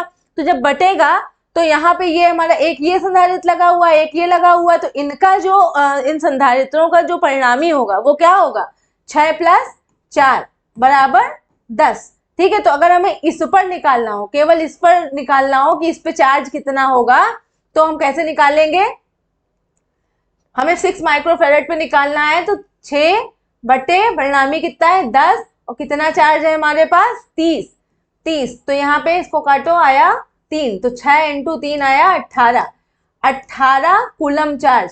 अगर 18 जो है आपका इस तरफ है, अगर 18 आपका इस तरफ, यहाँ पे क्या है, -30 चार्ज था, तो यहाँ -18 है। अगर -18 आपका इस प्लेट पे है, तो इस प्लेट पर, दाईं प्लेट पे आपका क्या होगा, चार्ज +18 कूलम। क्या होगा, चार्ज +18 कूलम। आई थिंक समझ में आ गया होगा। एक बार फिर से रिपीट करते हैं कि हमारे पास कोई भी संधारित्र है, पूरा उसने स्ट्रक्चर दे रखा है, उसने बोला 10 माइक्रोफेरेड पे आपका -3 माइक्रोकूलम चार्ज है। अगर इधर -3 है इस प्लेट पे, तो दूसरी प्लेट पे +3 माइक्रोकूलम होगा। अब क्या है, यहाँ पे इन दो हमारे संधारित्र लगे हैं, तो इनका परिणामी हमारा क्या होगा, 6 और 4 का 10 होगा। तो हमें 6 माइक्रोफेरेड पे निकालना है, वो 6 माइक्रोफेरेड पे पूछ रहा है। तो क्या करेंगे, यहाँ पे जो 6 माइक्रोफेरेड उसका 6, और जो भी हमारा परिणामी निकला है बटे 10 इंटू हमारा चार्ज कितना था, -30 माइक्रोकूलम था। तो हमने क्या किया, जब इसको सॉल्व किया तो हमारे पास आया -18 माइक्रोकूलम। हमारे पास क्या आया, -18 माइक्रोकूलम। अगर यहाँ पर इसकी बाईं प्लेट पर अगर -18 माइक्रोकूलम है, तो दाईं प्लेट पर कितना होगा, +18 माइक्रोकूलम। तो हमारा आंसर क्या होगा, ऑप्शन नंबर 4 हमारा करेक्ट ऑप्शन होगा, +18 माइक्रोकूलम। ठीक है बेटा, आगे बढ़ते हैं। अप्रगामी तरंगों में दो निस्पंदों के बीच के सभी कण माध्य स्थिति से गुजरते हैं, तो भिन्न समयों पर भिन्न वेगों के साथ, भिन्न समयों पर समान वेगों के साथ, एक ही समय में समान वेग के साथ, एक ही समय में भिन्न वेगों के साथ। तो बेटा इसमें हमारा कौन सा ऑप्शन सही होगा। ठीक है, तो देखो बेटा, हम जानते हैं जो हमारा अप्रगामी जो तरंगों का जो समीकरण होता है वो y = a sin ω t a sin kx cos ω t होता है। क्या होता है, a sin kx cos ω t होता है। ठीक है बेटा, तो जब ये समीकरण है, अगर यदि हम क्या रख दें बेटा, यहाँ पे अगर हम रख दें ω t बराबर हम रख दें π/2, ω t बराबर क्या रख दें, अगर हम π/2 रख दें, तो t बराबर हमारे पास क्या आ जाएगा, π/2 ω। ठीक है, अगर हम ω t की जगह π/2 रख रहे हैं, तो बेटा हमारी समीकरण क्या आएगी, y = a sin kx cos ω t की जगह हम लोग रख रहे हैं बेटा यहाँ पर π/2, और cos π/2 की वैल्यू क्या होती है, cos π/2 की वैल्यू होती है 0। cos 90 क्या होता है, cos 90 की जो वैल्यू होती है, जो मान होता है वो 0 होता है। तो किसी भी चीज में, किसी भी टर्म में अगर 0 का गुणा होगा तो पूरा टर्म क्या हो जाएगा, 0 हो जाएगा। तो यहाँ पे जब cos π/2 रखा ना बेटा, तो यहाँ पे y बराबर हमारा क्या आ जाएगा, 0 आ जाएगा। यानी कि जब हमारा t π/2 ओमेगा है, जब हमारे t का मान π/2 ओमेगा है तो हमारे सभी कण क्या होंगे, माध्य स्थिति पर होंगे। सभी कण किसमें होंगे, माध्य स्थिति पर होंगे, यानी कि एक समय कोई ऐसा है पर्टिकुलर जिसमें हमारे कण क्या होंगे, माध्य स्थिति में होंगे। ठीक है, समान समय में कण माध्य स्थिति में होंगे। फिर दूसरा उसने क्या, हर आपके ऑप्शन में देखिए उसने वेगों के साथ वेग। ठीक है, सो सब में वेग बोला है, यानी कि हमें वेग भी निकालना पड़ेगा यहाँ पे। तो y बराबर a sin kx cos omega t है। अगर हम इससे वेग निकालें तो वेग हम क्या करेंगे, इसको हम लोग डिफ्रेंशिएट कर देते हैं। ठीक है, जब डिफ्रेंशिएट करेंगे, अवकलित करेंगे, तो आया हमारा dy/dt। ठीक है बेटा, क्या है, हम इसे डिफ्रेंशिएट कर रहे हैं। ये कंफ्यूजन होगा कि हम t के ही रेस्पेक्ट में क्यों हम लोग इसको डिफ्रेंशिएट कर रहे हैं। इसलिए कर रहे हैं क्योंकि बेटा क्या होता है हमारा, जो हमारा ये होता है rate of change of velocity, rate of change of displacement, यानी कि रेट ऑफ चेंज ऑफ क्या है तुम्हारी, जो होता है वेलोसिटी क्या होती है, वेलोसिटी यानी कि आपका जो वेग है, वेग आपका क्या होता है, वेग होता है आपका विस्थापन बटे समय। वेग क्या होता है, विस्थापन बटे समय, यानी कि हमारे पास कोई विस्थापन उसने दिया है y और बटे समय। जब तक हम लोग समय से भाग नहीं देंगे विस्थापन बटे समय, तब तक हमारा वेग नहीं निकलेगा। इसीलिए हम इसको क्या लेना है, इसमें रिस्पेक्ट में t लेना है। ठीक है, तो dy/dt निकालो इससे, तो क्या आ जाएगा हमारा a sin kx, तो बेटा ऐसे ही रहेगा, kx तो ऐसे ही रहेगा। ये क्या हो जाएगा, ये डिफ्रेंशिएट होगा क्योंकि इसके पास t टर्म है। ठीक है, तो यहाँ पे हो जाएगा omega sine omega t minus में। ठीक है बेटा, माइनस में हो गया, जब इसका डिफ्रेंशिएशन किया कॉस ओमेगा टी का, तो माइनस साइन ओमेगा टी आएगा। ठीक है, तो इसको हम लोग कैसे लिख सकते हैं, dy/dt बराबर माइनस a साइन kx, और ओमेगा भी आगे लिख सकते हैं, minus kx sine omega T. अच्छा बेटा, हमने ओमेगा टी क्या रखा था, π/2 रखा था। अगर हम इसमें ओमेगा आपका π/2 रख दे, ठीक है, ओमेगा अगर π/2 रख दे, तो साइन में π/2 यानी कि 90 की वैल्यु, यानी कि 90 की वैल्यू क्या होती है, 1 होती है। तो यानी कि ये वाला पूरा टर्म हमारा 0 नहीं होगा। ये वाला पूरा टर्म हमारा क्या आएगा, dy/dt, ये वाला पूरा क्या हो जाएगा, टर्म हमारा 1 हो जाएगा। तो आएगा minus omega a sine kx, यानी कि जैसे जैसे x की वैल्यू बढ़ेगी वैसे वैसे हमारा जो हमारा वेग है वो भी क्या होगा, बदलता जाएगा, चेंज होता जाएगा। ठीक है बेटा, इतनी बात समझ में आई। तो यानी कि जब हमारा π/2 पर जो समय है, ठीक है, वो समान समय में सभी कण माध्य स्थिति में होंगे और वेग क्या है, चेंज होता रहेगा, वेग आपका बदलता रहेगा। ठीक है, तो हमारा कौन सा ऑप्शन सही है, ऑप्शन नंबर 4 देखिए बेटा, एक ही समय पर भिन्न वेगों के साथ क्या कण माध्य स्थिति से गुजरते हैं। कब, एक ही समय में भिन्न वेगों के साथ, एक ही समय में भिन्न वेगों के साथ कण माध्य स्थिति से गुजरते हैं। ठीक है, चलिए ऑप्शन नंबर 4 विकल्प नंबर 4 हमारा सही ऑप्शन है, सही उत्तर है। आगे बढ़ते हैं। एक संधारित्र जिसका क्षेत्रफल a तथा बीच की दूरी d है। ठीक है बेटा, तो v विभवांतर पर रखा गया है। संधारित्र के लिए प्रति इकाई आयतन में ऊर्जा होगी। प्रति इकाई आयतन में आपसे ऊर्जा पूछ रहा है। ठीक है बेटा, यानी कि हमसे क्या पूछ रहा है, ऊर्जा घनत्व पूछ रहा है। क्या पूछ रहा है, ऊर्जा घनत्व पूछ रहा है। तो बेटा ऊर्जा घनत्व क्या होता है, ऊर्जा घनत्व होता है बेटा half epsilon not E square. ठीक है, तो हाफ एप्सिलॉन नॉट, और हमें उसने क्या दिया है, v विभवांतर दिया है, d दूरी रखी है, तो e की जगह हम लोग v रखेंगे, यहाँ पे d का स्क्वायर, तो यहाँ पे हो गया half epsilon not v square बटे d स्क्वायर, हमारा क्या आ गया, ऊर्जा घनत्व। ठीक है बेटा, समझ में आया। तो हमारा कौन सा ऑप्शन सही हुआ, ऑप्शन नंबर 1 हमारा बिल्कुल करेक्ट ऑप्शन है। ठीक है, half epsilon not v square बटे d स्क्वायर। चलिए आगे बढ़ते हैं। एक 5 एम्पियर का फ्यूज एक 5 एम्पियर का फ्यूज तार सर्किट में 1 वाट की अधिकतम शक्ति सहन कर सकता है। फ्यूज तार का प्रतिरोध होगा, वो क्या पूछ रहा है, फ्यूज तार का प्रतिरोध पूछ रहा है, ठीक है। और उसने हमें क्या दे रखा है, उसने हमको P दे रखा है, क्या दे रखा है, शक्ति दे रखी है। और उसने हमको क्या दे रखा है यहाँ पे 5 एम्पियर, यानी कि हमें उसने धारा दे रखी है। हमें पता है P बराबर क्या होता है, I स्क्वायर R। P बराबर क्या होता है, I स्क्वायर R। और वो हमसे क्या पूछ रहा है, फ्यूज का प्रतिरोध पूछ रहा है। सिंपल सा सवाल है। तो R बराबर क्या हो जाएगा, P बटे I स्क्वायर। P की वैल्यू उसने दे रखी है 1 और I दे रखा है 5, तो 5 का स्क्वायर कर देंगे बेटा, तो यहाँ पे आया 1/25। तो जब इसको सॉल्व करेंगे तो आया 0.04 और R प्रतिरोध का हमारी क्या होती है इकाई, ओम। तो हमारा कौन सा उत्तर सही होगा, उत्तर हमारा विकल्प कौन सा सही है, विकल्प संख्या 1 हमारा सही उत्तर होगा। ठीक है बेटा, चलिए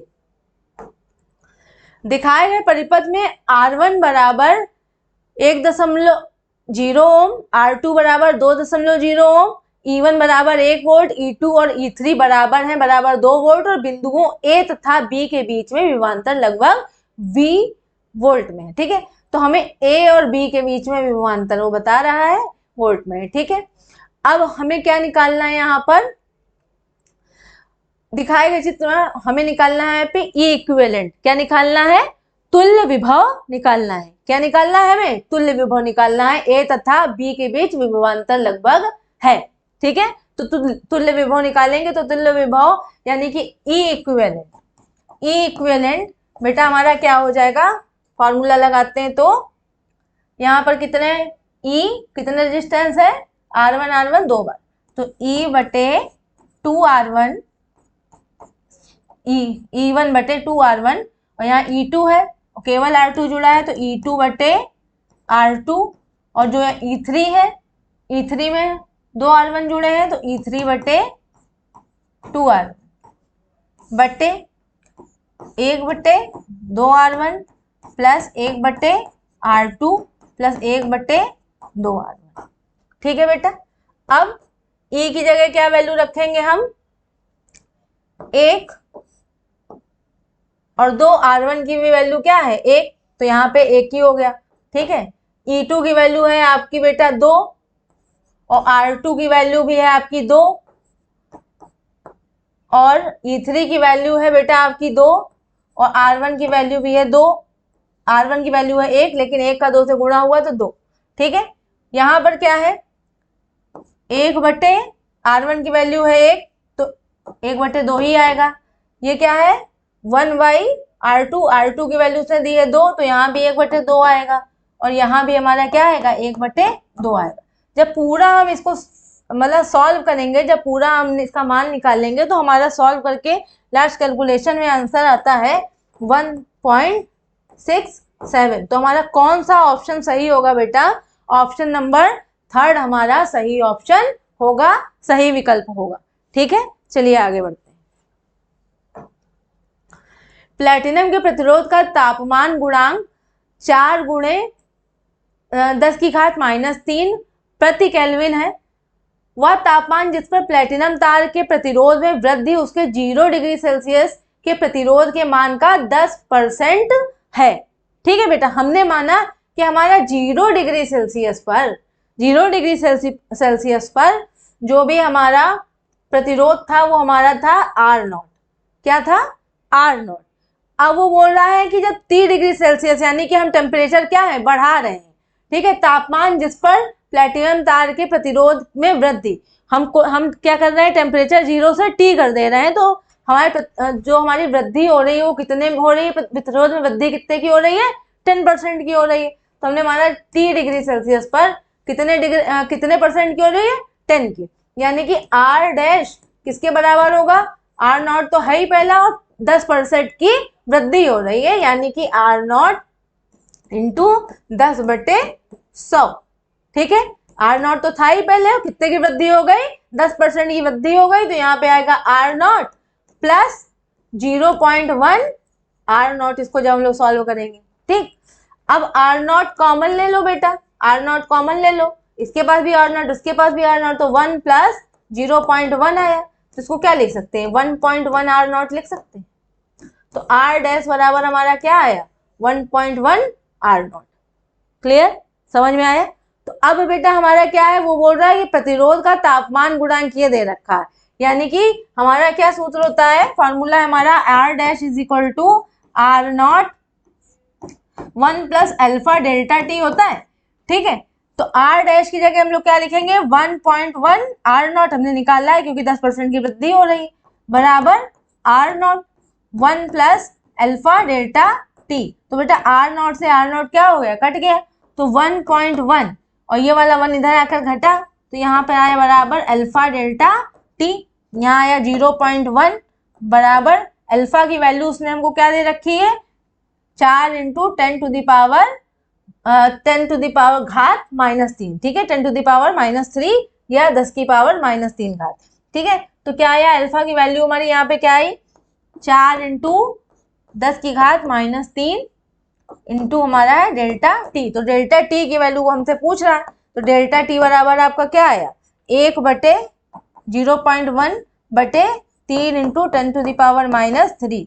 तो यहाँ ऊपर आया तो ये हो जाएगा हमारा 0.1 तो पहले से ही ये हो जाएगा 10 टू द पावर 3 बटे, यानी कि ये हो गया 10 टू द पावर 2/4, यानी कि हो गया 100/4 बराबर 25 डिग्री सेल्सियस। क्या आया आंसर हमारा बेटा 25 डिग्री सेल्सियस। हमारा कौन सा ऑप्शन सही है, ऑप्शन नंबर 4 हमारा करेक्ट आंसर है। ठीक है, चलिए आगे बढ़ते हैं। यदि एल्युमिनियम की नाभिकीय त्रिज्या 3.6 फर्मी है और नाभिकीय जो तुम्हारा टेलुरियम का जो टेलुरियम नाभिक है उसकी जो नाभिकीय त्रिज्या पूछी गई है क्या होगी। ठीक है, तो बेटा हमने फॉर्मूला पहले से पढ़ रखा है R is equal to R not. ठीक है, R is equal to R not A की पावर 1/3। ठीक है, हमने पहले से पढ़ रखा है। ठीक है, और जिसमें A क्या है हमारे, A जो है हमारा ये परमाणु भार, परमाणु भार। ठीक है, तो पहले हम लेंगे एल्युमिनियम के लिए और फिर हम लेंगे टेलुरियम के लिए। तो R एल्युमिनियम बटे R टेलुरियम बराबर R नॉट। परमाणु भार हमारा एल्युमिनियम का कितना है 27 और परमाणु भार हमारा टेलुरियम का कितना है 125 पावर 1/3। तो R AL बटे R टेलुरियम R नॉट बटे R नॉट। 27 को हम लोग लिख सकते हैं 3 की पावर 3 और 125 को लिख सकते हैं हम 5 की पावर 3 की पावर 1/3। तो सारी पावर से पावर क्या हो जाएंगी, कट जाएंगी। तो R जो है हमें एल्युमिनियम के लिए क्या दे रखा है, R हमें एल्युमिनियम के लिए रखा है 3.6। एल्युमिनियम के लिए R हमें 3.6 दे रखा है बटे जो तुम्हारा R जो है तुम्हारा टेलुरियम के लिए बराबर 3/5। तो R तुम्हारा टेलुरियम के लिए आया 5 इंटू 3.6/3 1.2 12 पंचे 60 तो 6.0, यानी कि R टेलुरियम आया हमारा 6 फर्मी। क्या आया 6 फर्मी। तो बताइए कौन सा ऑप्शन सही है हमारा, उत्तर संख्या हमारा या ऑप्शन नंबर विकल्प हमारा 2 बिल्कुल सही है। बेटा क्वेश्चन नंबर 37, किसी गैस की स्थिर दाब और स्थिर आयतन पर ग्राम अणु विशिष्ट ऊष्मा का अनुपात 9/7 है। तो गैस अणु को यहाँ बेटा की होगा, गैस अणु की स्वतंत्रता की कोटि की संख्या होगी। तो बेटा वो हमसे क्या हमको दे रहा है, वो ग्राम अणु विशिष्ट ऊष्मा यानी कि मोलर ग्राम मोलर स्पेसिफिक हीट का अनुपात आपको दे रहा है। क्या दे रहा है, ग्राम मोलर स्पेसिफिक हीट यानी कि ग्राम अणु विशिष्ट ऊष्मा का अनुपात उसने हमें दिया है और स्वतंत्रता कोटि की संख्या पूछी है, यानी कि उसने हमसे F पूछा है, डिग्री ऑफ फ्रीडम पूछा है। ठीक है बेटा, तो हम उसने हमें दिया है CP/CV किसके बराबर होता है, गामा के बराबर। और क्या दिए रखा है उसने हमें, 9/7। और गामा हमारा किसके बराबर होता है, 1 + 2/f, जिसमें f क्या है, f क्या है, स्वतंत्रता की कोटि या डिग्री ऑफ फ्रीडम। ठीक, तो 9/7 बराबर 1 + 2/f। तो हमारा यार 9/7 - 1, इसको इस तरफ ले आएंगे तो 2/f। तो यहाँ पर क्या आया बेटा, 9/7, यहाँ से जब इसको सॉल्व किया हमने तो आया हमारा 2/7 बराबर 2/f। तो 2 से 2 कटा तो f बराबर हमारा क्या आया, 7। तो हमारा जो स्वतंत्रता की कोटि की संख्या आई या हमारे डिग्री ऑफ फ्रीडम आई, वो आई हमारी 7। तो कौन सा ऑप्शन हमारा सही है, ऑप्शन नंबर विकल्प संख्या 3 हमारा उचित उत्तर होगा, सही उत्तर होगा। ठीक है, आगे बढ़ते हैं। 8 गुना कोणीय आवर्धन की एक खगोलीय दूरबीन जिसकी लंबाई 45 सेंटीमीटर है, बेटा इधर उद्देश्य नहीं होगा, अभिदृश्यक होगा। यहाँ पर बेटा अभिदृश्यक होगा, अभिदृश्यक बाय, ठीक है, इसको करेक्ट कर लीजिए। तो 45 सेंटीमीटर है, अभिदृश्यक की फोकल लंबाई है। हमें क्या पूछ रहा है, अभिदृश्यक की फोकल लंबाई पूछ रहा है। ठीक है बेटा, तो क्या करते हैं अब हम, जैसे उसने हमें दिया है 8 गुना कोणीय आवर्धन यानी कि मैग्निफिकेशन, तो कोणीय आवर्धन उसने हमें m क्या दे रखा है, उसने 8 गुना दे रखा है, 8 दे रखा है। और ये किसके बराबर होता है, FO/FE के बराबर होता है। ठीक है बेटा, तो ये हमारा क्या हो जाएगा, यहाँ पर FO बराबर हो जाएगा 8FE। ठीक है बेटा, अब क्या है, उसने दे रखा है कि दूरबीन जिसकी लंबाई 45 सेंटीमीटर है, यानी कि उसने हमें FO + FE कितना दिया हुआ है, 45 दिया हुआ है। तो ये FO की वैल्यू हम इसमें रख देते हैं, FO की वैल्यू हम क्या करते हैं, इसमें रख देते हैं। तो FO की जगह हमने रख दिया 8FE और FE ये पहले से ही है बराबर 45। तो यहाँ पे क्या हो जाएगा, 9FE बराबर 45। तो FE बराबर क्या हो जाएगा, 45/9, यानी कि 45/9 आपका क्या हो गया, 5। तो FE की जो वैल्यू आई आपकी वो क्या आई, 5 सेंटीमीटर। तो अगर FE आपका 5 है, ठीक है, तो FO क्या हो जाएगा, हमें पता है कि FE + FO 45 है, तो FE + FO आपका 45 है और आपको FE की वैल्यू पता चल गई है। FE की वैल्यू आपकी 5 है, तो FO की वैल्यू क्या आ जाएगी बेटा, FO की वैल्यू 45 - 5 यानी कि 40 सेंटीमीटर। क्या आया हमारा उत्तर, 40 सेंटीमीटर। हमारा कौन सा ऑप्शन सही आ रहा बेटा, यहाँ पे हमारा विकल्प संख्या 4 हमारा उचित उत्तर होगा। चलिए आगे बढ़ते हैं। एक वर्णीय तरंग के लिए प्रिज्म का अपवर्तनांक √2 है और इसका अपवर्तक कोण 60 डिग्री है। न्यूनतम विचलन के लिए आपतन कोण होगा। बेटा न्यूनतम विचलन के लिए आपतन कोण होगा, यानी कि उसने हमसे क्या पूछा है, उसने हमसे आई पूछा है। ठीक है, उसने हमसे आई पूछा है। अब हम क्या करते हैं, देखिए हमारा क्या फॉर्मूला होता है, उसने हमको रिफ्रैक्टिव इंडेक्स यानी कि अपवर्तनांक भी दे रखा है। बेटा अपवर्तनांक को इंग्लिश में हम लोग रिफ्रैक्टिव इंडेक्स बोलते हैं। ठीक है, तो हमारा फार्मूला होता है म्यू बराबर sin A + Δm/2 sin A/2। अब बेटा हम लोग वैल्यू पुट करेंगे। अपवर्तनांक उसने क्या दे रखा है, हमें √2 दे रखा है और साइन A की वैल्यू उसने हमें कितनी दे रखी है, 60 दे रखी है। अपवर्तक कोण हमें क्या दे रखा है, 60 दे रखा है। तो 60 + Δm/2। तो यहाँ पे साइन A की जगह पे हम लोग क्या रख देंगे, 60/2। ठीक, अब इसको सॉल्व करते हैं तो 60/2 हो जाएगा हमारा यहाँ पे 30। ठीक, तो जब हम इसको सॉल्व करेंगे बेटा हमें Δm की वैल्यू मिलेगी। तो √2 बराबर ये जो कटेगा तो 60/2 होके हो जाएगा sin 30 और sin 30 की वैल्यू होती है बेटा 1/2। sin 30 की वैल्यू 1/2 तो बेटा यहाँ पे जब 1/2 आया तो ये 2 ऊपर आया हमारा साइन 60 प्लस डेल्टा m बटे 2। ठीक है, समझ आ रही ना बात। ये हमारा साइन 30 हो जाएगा। जब ये साइन 30 हो जाएगा, साइन 30 की वैल्यू आ जाएगी 1/2 और ये 2 पलट के ऊपर चला जाएगा। तो वही हमने क्या है, यहाँ 2 का मल्टीप्लाई हो गया, 2 साइन 60 प्लस डेल्टा m बटे 2।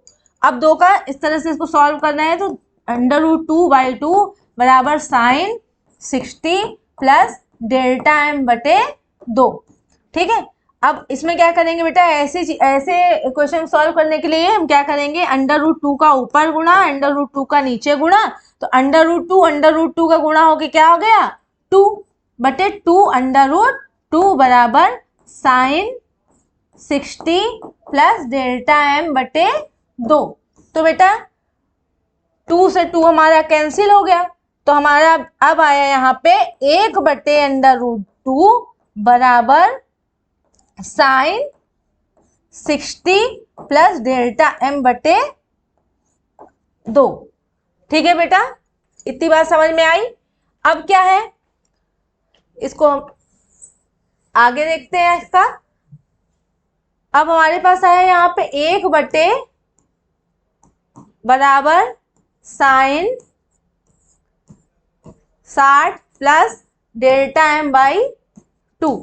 ठीक है, ये बेटा 1/√2 किसकी वैल्यू होती है, किसका मान होता है, साइन 45 का मान होता है। तो इसकी जगह हम लोग क्या लिख सकते हैं, इसकी जगह हम लोग साइन 45 भी लिख सकते हैं। तो ये साइन और ये साइन क्या है, हटा देंगे, तुलना करो तो हो जाएगा 45 डिग्री किसके बराबर है, 60 प्लस डेल्टा m बटे 2 के। तो सॉल्व करो तो ये जाएगा 90 बराबर 60 प्लस डेल्टा m। तो डेल्टा m बराबर क्या आ गया हमारा 30 डिग्री। डेल्टा m की वैल्यू क्या आ गई 30 डिग्री। अब वो हमसे पूछ रहा है अपवर्तक कोण, क्या पूछ रहा है हमसे, अपवर्तक कोण पूछ रहा है, यानी कि I पूछ रहा है। तो I बराबर बेटा क्या होता है a plus delta m by 2।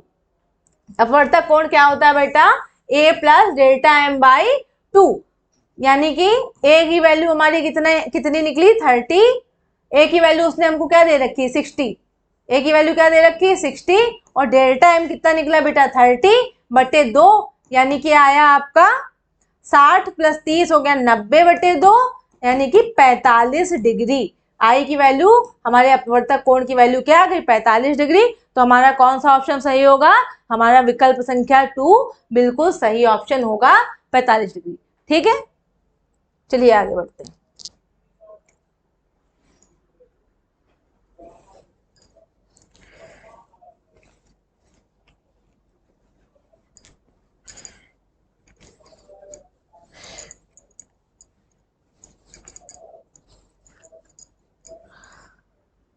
हाँ, तो बेटा क्वेश्चन नंबर 40 में देखिए, एक आवेशित कण पर आवेश का मान +2 माइक्रोकूलम है। यह प्लस y दिशा में कार्यरत 2t यानी कि 2 टेस्ला के चुंबकीय क्षेत्र में वेग 2i cap plus 3j cap into 10⁶ metre पर सेकेंड से चल रहा हो तो इस पर चुंबकीय बल होगा। बेटा चुंबकीय बल पूछ रहा है आपसे, F पूछ रहा है। ठीक है, तो यानी कि F बराबर हमने पढ़ रखा है कि F बराबर क्या होता है Q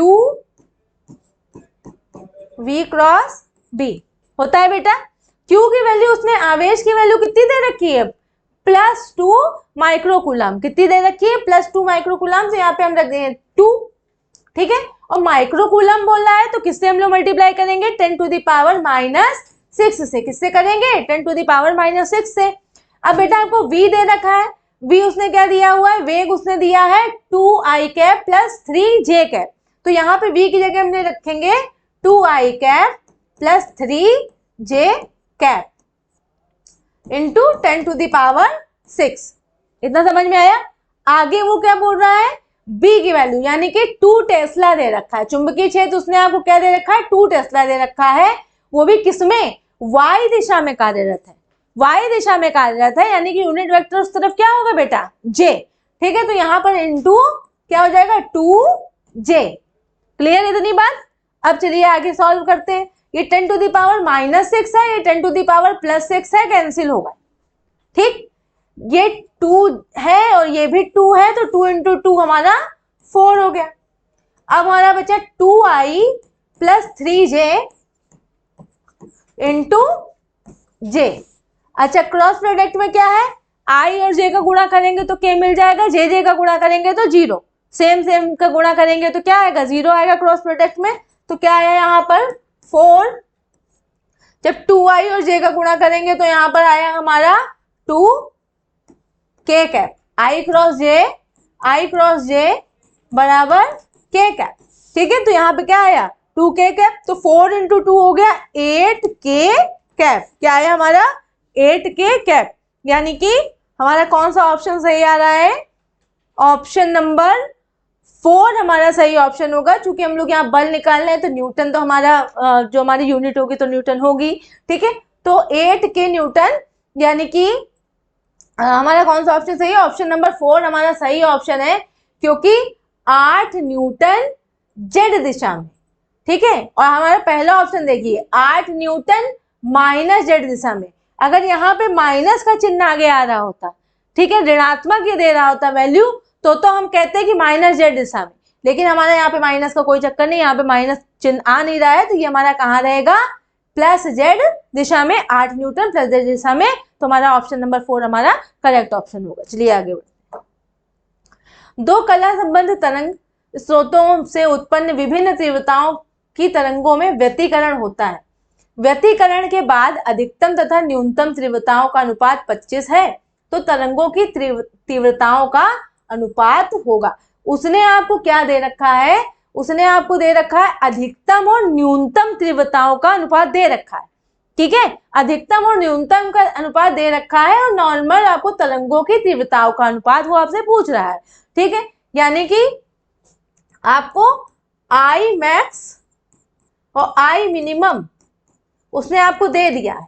I max I minimum उसने आपको दे दिया है 25/1। ठीक है, अनुपात है, नीचे उसने कुछ नहीं यहाँ अनुपात में लिखा है तो वहां 1 होगा, तो 25/1 दे रखा है। फिर क्या बेटा, हम लोग जानते हैं कि आई जो है बिल्कुल अनुक्रमानुपाती होता है या प्रोपोर्शनल होता है किसके, ए स्क्वायर के या आयाम के स्क्वायर के। ठीक है, तो यहाँ पे हम लोग अगर हमें ए मैक्स और ए मिनिमम निकालें तो क्या हो जाएगा, इन्हीं का अंडर रूट हो जाएगा, तो हमारा आंसर क्या आ जाएगा 5/1। तो ए मैक्स हमारा 5 आया, ए मिनिमम हमारा 1 आया। ए मैक्स को हम लोग क्या लिख सकते हैं बेटा, A1 प्लस A2, और ए मिनिमम को हम लोग क्या लिख सकते हैं बेटा, A1 माइनस A2 बराबर 5/1। चलो बेटा हम लोग क्या करेंगे, यहाँ पे तिर्यक गुणा करेंगे, तिर्यक गुणा करके निकालते हैं। तो यहाँ पे आया हमारा A1 प्लस A2 बराबर 5A1 माइनस 5A2। ठीक बेटा, 5A1 5A2, जब इसको सॉल्व करेंगे तो A2 वाले टर्म 1 पास कर लेंगे और A1 वाले टर्म क्या है बेटा 1 पास कर लेंगे। तो जब A1 वाला टर्म इस तरफ जाएगा तो हो जाएगा हमारा 4A1, और जब A2 वाला टर्म इस तरफ आएगा तो हमारा हो जाएगा यहाँ 6A2। तो यानी कि A1/A2 हमारा आया 6/4 या 3/2। क्या आया 3/2 या 6/4। ठीक है, A1 A2 की वैल्यू आ गई बेटा। अब चूंकि हमारे पास A1 A2 आ गया है, उसने हमसे तीव्रताओं का अनुपात पूछा है, तो हम जानते हैं I is directly proportional to A square. ठीक है, तो हमें तीव्रताओं का अनुपात निकालना है, तो I1/I2 आपका क्या हो जाएगा, इसका स्क्वायर 3/2 का स्क्वायर, तो हमारा क्या आ गया 9/4। क्या आया आंसर हमारा 9/4। तो ऑप्शन नंबर हमारा जो थर्ड होगा वो बिल्कुल सही उत्तर होगा, 9:4। चलिए आगे बढ़ते हैं। चित्र में स्टील तथा तांबे के तार का व्यास, लंबाई तथा यंग गुणांक अनुपात क्रमशः A, B तथा C है, तब इनकी लंबाइयों में वृद्धि का अनुपात होगा। उसने तार का व्यास बोला है, 2 तार उसने पहले तो उसने दो चीजें दी हुई है, एक स्टील तथा तांबा का तार। ठीक है, यानी कि एक स्टील दिया है और एक उसने आपको कॉपर दिया है। ठीक है, तांबा दिया है, और फिर बोल रहा है कि तार का व्यास, लंबाई और यंग गुणांक। तार का व्यास यानी कि हम व्यास को D से लिखेंगे। ठीक है, लंबाई यानी कि L और यंग गुणांक यानी कि Y, इनका अनुपात उसने क्या दे रखा है, A, B और C दे रखा है। ठीक है, तब इनकी लंबाइयों में वृद्धि का अनुपात होगा, यानी कि डेल्टा एल स्टील के लिए बटे डेल्टा एल कॉपर के लिए। तो डेल्टा एल का उसने अनुपात पूछ रखा है, उसने स्ट्रेन का अनुपात पूछ रखा है, उसने आपसे विकृति का अनुपात पूछ रखा है। ठीक है, चलिए हमारा फॉर्मूला क्या होता है, फॉर्मूला बेटा हमारा क्या होगा, यंग प्रत्यास्था गुणांक का होता है प्रतिबल बटे विकृति, प्रतिबल बटे विकृति।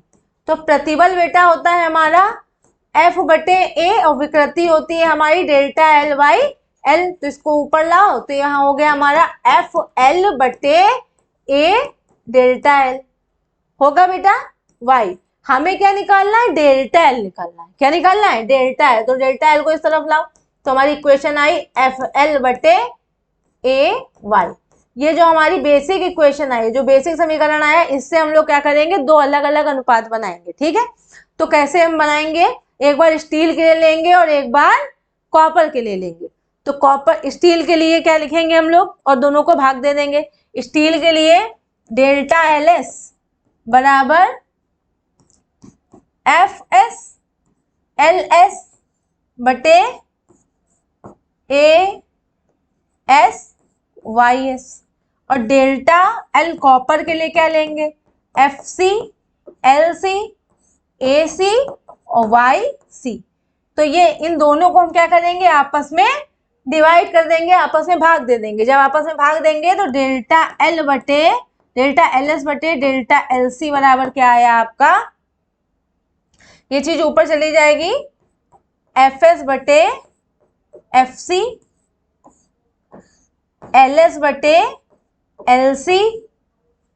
ठीक बेटा, फिर है हमारा A जो है नीचे, तो AC बटे AS और YC बटे YS। ठीक है, जब हम इसे भाग देंगे तो इस तरह से हमारी समीकरण आएगी। ठीक है, अब हम देख रहे हैं कि बेटा ये हमारा इसका जो मास है, इसका जो द्रव्यमान है स्टील वाले ब्लॉक का, स्टील वाले गुटके का, वो कितना है m, और कॉपर वाले का क्या है 2m। लेकिन टोटल अगर हम इस पे देखें बाहर तो कितना पड़ रहा है 3, 2m इसका और m इसका। ठीक है, तो जो mg होगा, जो F बराबर mg लेंगे, वो क्या लगेगा स्टील के लिए 3mg, और इसके लिए क्या लगेगा 2mg कॉपर के लिए, और LS यानी कि जो हमारी लंबाई होगी स्टील के लिए लंबाई, हमारी लंबाई और इसका दोनों की लंबाई के अनुपात क्या दे रखे हैं उसने, B। लंबाई का अनुपात क्रम सा क्या दे रखा है, B। तो ये तो हमारा हो जाएगा यहाँ पे B। अच्छा, उसने हमें बोल रखा है बेटा तार का व्यास, तो बेटा A बराबर होता है पाई R स्क्वायर होता है तार के लिए। अगर हम इस तरह से लें तो यहाँ पे क्या होगा, ये हमारा इस तरफ लेते हैं तो ये हमारा सर्कुलर होता है, तो ये हमारा, इसको हम लोग लिखते हैं पाई R स्क्वायर। इसका एरिया क्षेत्रफल हम लोग क्या लिखते हैं, पाई R स्क्वायर। लेकिन उसने हमें व्यास दे रखा है तो हम लोग क्या लिख सकते हैं, यहाँ पे पाई D स्क्वायर भी लिख सकते हैं। तो इसकी जगह AC की जगह हम लोग क्या लिख देंगे, पाई D स्क्वायर किसके लिए, कॉपर के लिए, और पाई D स्क्वायर किसके लिए, स्टील के लिए। तो पाई पाई हमारा कैंसिल हो गया, YC अपॉन YS दिया है। तो आपका जो ये यंग मॉडुलस है, यंग प्रत्यास्था गुणांक है, उनके लिए हमें क्या दिया हुआ है उसने अनुपात, यंग प्रत्यास्था गुणांक के लिए अनुपात उसने दिया है हमें C। स्टील और कॉपर में अनुपात उसने C दिया है, तो यहाँ पे क्या हो जाएगा 1/C। ठीक है, चलिए आगे बढ़ते हैं। तो देखते हैं यहाँ पे mg कट जाएगा, और यहाँ पे हमारा क्या आया 3/2 आया। फिर क्या आया हमारे पास B आया, फिर क्या आया DC/DS का स्क्वायर, यानी DC/DS जो है हमारे व्यास है, और व्यास का हमें क्या दिया हुआ है अनुपात A। तो यहाँ पे क्या हो जाएगा 1/A का स्क्वायर इंटू 1/C। तो आया है हमारा यहाँ पे 3/2 BA स्क्वायर, और इधर हमारा 1/C, यानी कि अगर सही से लिखें तो 3B/2A स्क्वायर C। हमारा कौन सा ऑप्शन मैच करता है बेटा, ऑप्शन नंबर 2 हमारा बिल्कुल इससे मैच हो रहा है, 3b/2a²c। तो हमारे जो इनकी लंबाई में वृद्धि के अनुपात होंगे वो क्या होगा, 3b/2a²c। ठीक है, चलिए आगे बढ़ते हैं। निम्नलिखित में कौन सा एक कथन मुक्त आकाश में एक वर्णी समतल विद्युत चुंबकीय तरंग का गुण है? बेटा हम जानते हैं कि हमारा जो प्रकाश है वो भी क्या है, वो भी विद्युत चुंबकीय तरंग का गुण रखता है। ठीक है, वो भी एक विद्युत चुंबकीय तरंग ही है। ठीक है, तो प्रकाश की जो चाल होती है वो क्या होती है, c/μ0ε0। तो हमारा इसमें ऑप्शन सारे देखें तो हमारा क्या है, विद्युत व चुंबकीय क्षेत्रों में कलांतर π/2 होता है। वे 1/√μ0ε0 की गति से चलते हैं। नंबर 3, संचरण की दिशा vector b cross vector e की दिशा में होती है। और नंबर 4, E/B बराबर 1। तो हम लोग क्या देख रहे हैं कि जो प्रकाश की चाल होती है वो गति करता है, वो किसके बराबर होती है, 1/√μ0ε0। और वो चुंबकीय तरंग की ही बात कर रहा है, विद्युत चुंबकीय तरंग की बात कर रहा है। तो हमारा कौन सा ऑप्शन सही होगा, ऑप्शन नंबर 2 हमारा बिल्कुल करेक्ट ऑप्शन होगा कि वे 1/μ0ε0 की गति से चलते हैं। ठीक है, चलिए आगे बढ़ते हैं। एक्स किरण, गामा किरण तथा पराबैंगनी किरणों की आवृत्ति क्रमशः A, C एवं B है।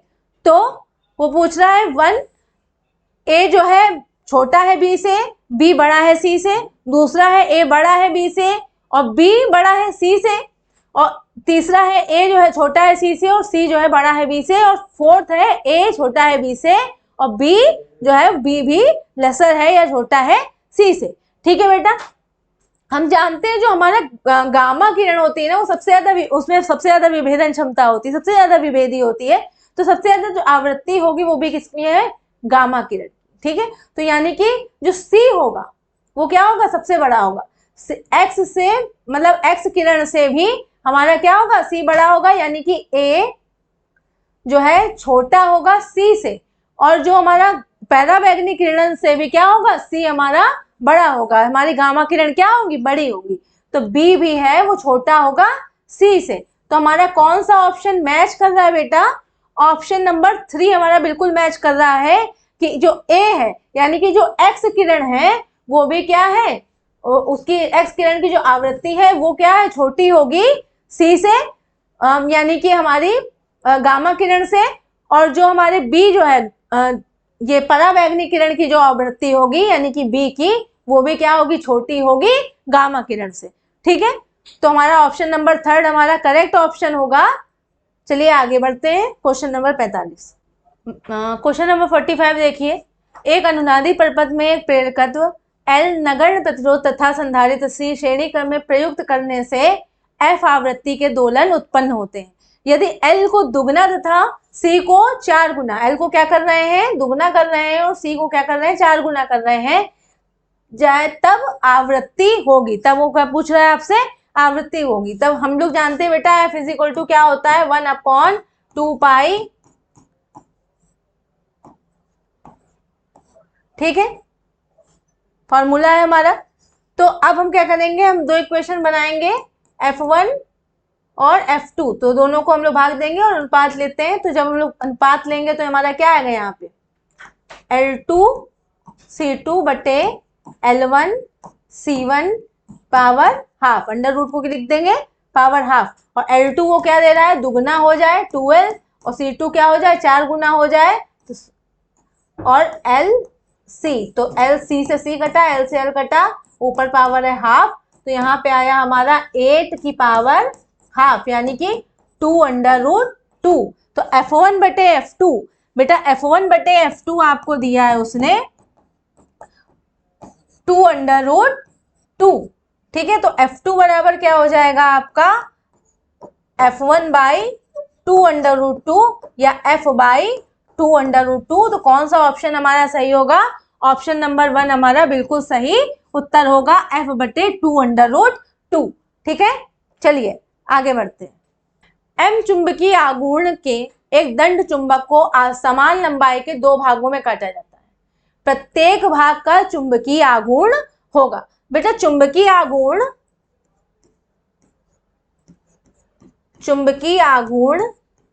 बराबर क्या होता है, चुंबकीय आघूर्ण बराबर होता है आपकी ध्रुव शक्ति यानी कि पोल स्ट्रेंथ, यानी कि पोल स्ट्रेंथ, ध्रुव शक्ति इंटू लंबाई, ध्रुव शक्ति इंटू लंबाई। तो बेटा क्या कर रहे हैं, दो भागों में उसको हम काट दे रहे हैं। तो हमारी ध्रुव शक्ति, हमें चुंबकीय आघूर्ण निकालना है यानी कि m/2, ठीक। तो m/2 हमारा क्या हो जाएगा, 0.5 m बराबर हमारा क्या हो गया, चुंबकीय आघूर्ण। तो हमारा कौन सा ऑप्शन सही है, ऑप्शन नंबर 4 हमारा बिल्कुल सही होगा, 0.5 m, ठीक है। हाँ तो बेटा क्वेश्चन नंबर हमारा 47 है कि आदर्श ट्रांसफार्मर की प्राथमिक कुंडली में 300 फेरे तथा द्वितीय कुंडली में 150 फेरे हैं। यदि द्वितीय कुंडली में धारा का मान 10 एम्पियर है तो प्राथमिक कुंडली में धारा का मान होगा। तो हमें क्या दिए हुए, फेरे दिए, एक 300 और एक 150, और प्राथमिक कुंडली और द्वितीय कुंडली बोल रहा है, ठीक है। तो हमें क्या पता है, NS/NP किसके बराबर होगा, VS/VP, और करंट क्या होगी, धारा क्या होगी, इसकी जस्ट रिवर्स होगी, व्युत्क्रमानुपाती होगी, तो हो जाएगा IP/IS। तो NS यानी कि सेकेंडरी यानी कि द्वितीय कुंडली में कितनी संख्या दे रही है, 150, तो यहाँ हो जाएगा आपका 150, और प्राथमिक में है 300, और आपको IP उसने आपको दे रखा है, द्वितीय कुंडली की आपको धारा दे रखी है, यानी कि IS उसने आपको दे रखा है और IP पूछा है। तो IS उसने आपको दे रखा है बेटा 10, तो यहाँ पे IP बराबर क्या हो गया आपका 10/2 यानी कि 5 एम्पियर। IP क्या हो जाएगा 5 एम्पियर। तो हमारा कौन सा ऑप्शन सही होगा बेटा, ऑप्शन नंबर 2 विकल्प संख्या 2 हमारा बिल्कुल सही ऑप्शन होगा, 5 एम्पियर, ठीक है। चलते आगे बढ़ते बेटा, क्वेश्चन नंबर 48 है, कथन 1 धारा रेखी प्रवाह में चाल एक समान होती है, और कथन 2 है धारा रेखी प्रवाह में वेग शीर्ष v²/2g होता है। तो देखिए बेटा कथन 1 तो हमारा बिल्कुल ही गलत है कि धारा रेखी प्रवाह में चाल एक समान होती है, ठीक है, एक समान नहीं होती है। और कथन 2 हमारा बिल्कुल सही है कि धारा रेखी प्रवाह में वेग शीर्ष v²/2g होता है, ठीक है। तो हमारा कौन सा ऑप्शन सही होगा बेटा, ऑप्शन नंबर 4 हमारा बिल्कुल सही उत्तर होगा कि कथन 2 हमारा सही है लेकिन कथन 1 गलत है। तो ऑप्शन नंबर 4 हमारा सही ऑप्शन है। चलिए आगे बढ़ते हैं। 49 निम्न में से किसकी चुंबकीय शिथिलता तापमान पर निर्भर नहीं करती है। बेटा हम अच्छी तरह से जानते हैं कि प्रतिचुंबक में जो प्रतिचुंबकीय पदार्थ होते हैं उनकी शिथिलता क्या होती है, वो तापमान पर निर्भर नहीं करती है। तो हमारा ऑप्शन नंबर 1 बिल्कुल करेक्ट ऑप्शन होगा, कि बिल्कुल सही होगा कि प्रतिचुंबकीय जो पदार्थ होते हैं उनकी शिथिलता तापमान पर निर्भर नहीं करती। चलिए आगे बढ़ते हैं। क्वेश्चन नंबर 50 आखिरी क्वेश्चन हमारा, स्तंभ 1 और स्तंभ 2 को सुमेलित कीजिए। स्तंभ 1 और स्तंभ 2 आपको दे रखा है, एक चुंबकीय फ्लक्स दिया है, प्रेरित विद्युत वाहक बल दिया है, स्वप्रेरण दिया है और चुंबकीय स्थितिज ऊर्जा दी है आपको, ठीक है। तो चलिए इनका मिलान करते हैं। तो चुंबकीय फ्लक्स बेटा हम जानते हैं फ्लक्स का क्या फॉर्मूला होता है, फाई = B.A, ठीक है। दूसरा है हमारा प्रेरित विद्युत वाहक बल। प्रेरित विद्युत वाहक बल का बेटा क्या फॉर्मूला होता है हमारा, -dϕ/dt। तीसरा है हमारा स्वप्रेरण। तो स्वप्रेरण का बेटा हमारा क्या फॉर्मूला है, स्वप्रेरण का फॉर्मूला हमारा L = E/dL/dt, ठीक है। तो ये हमारा सही हुआ।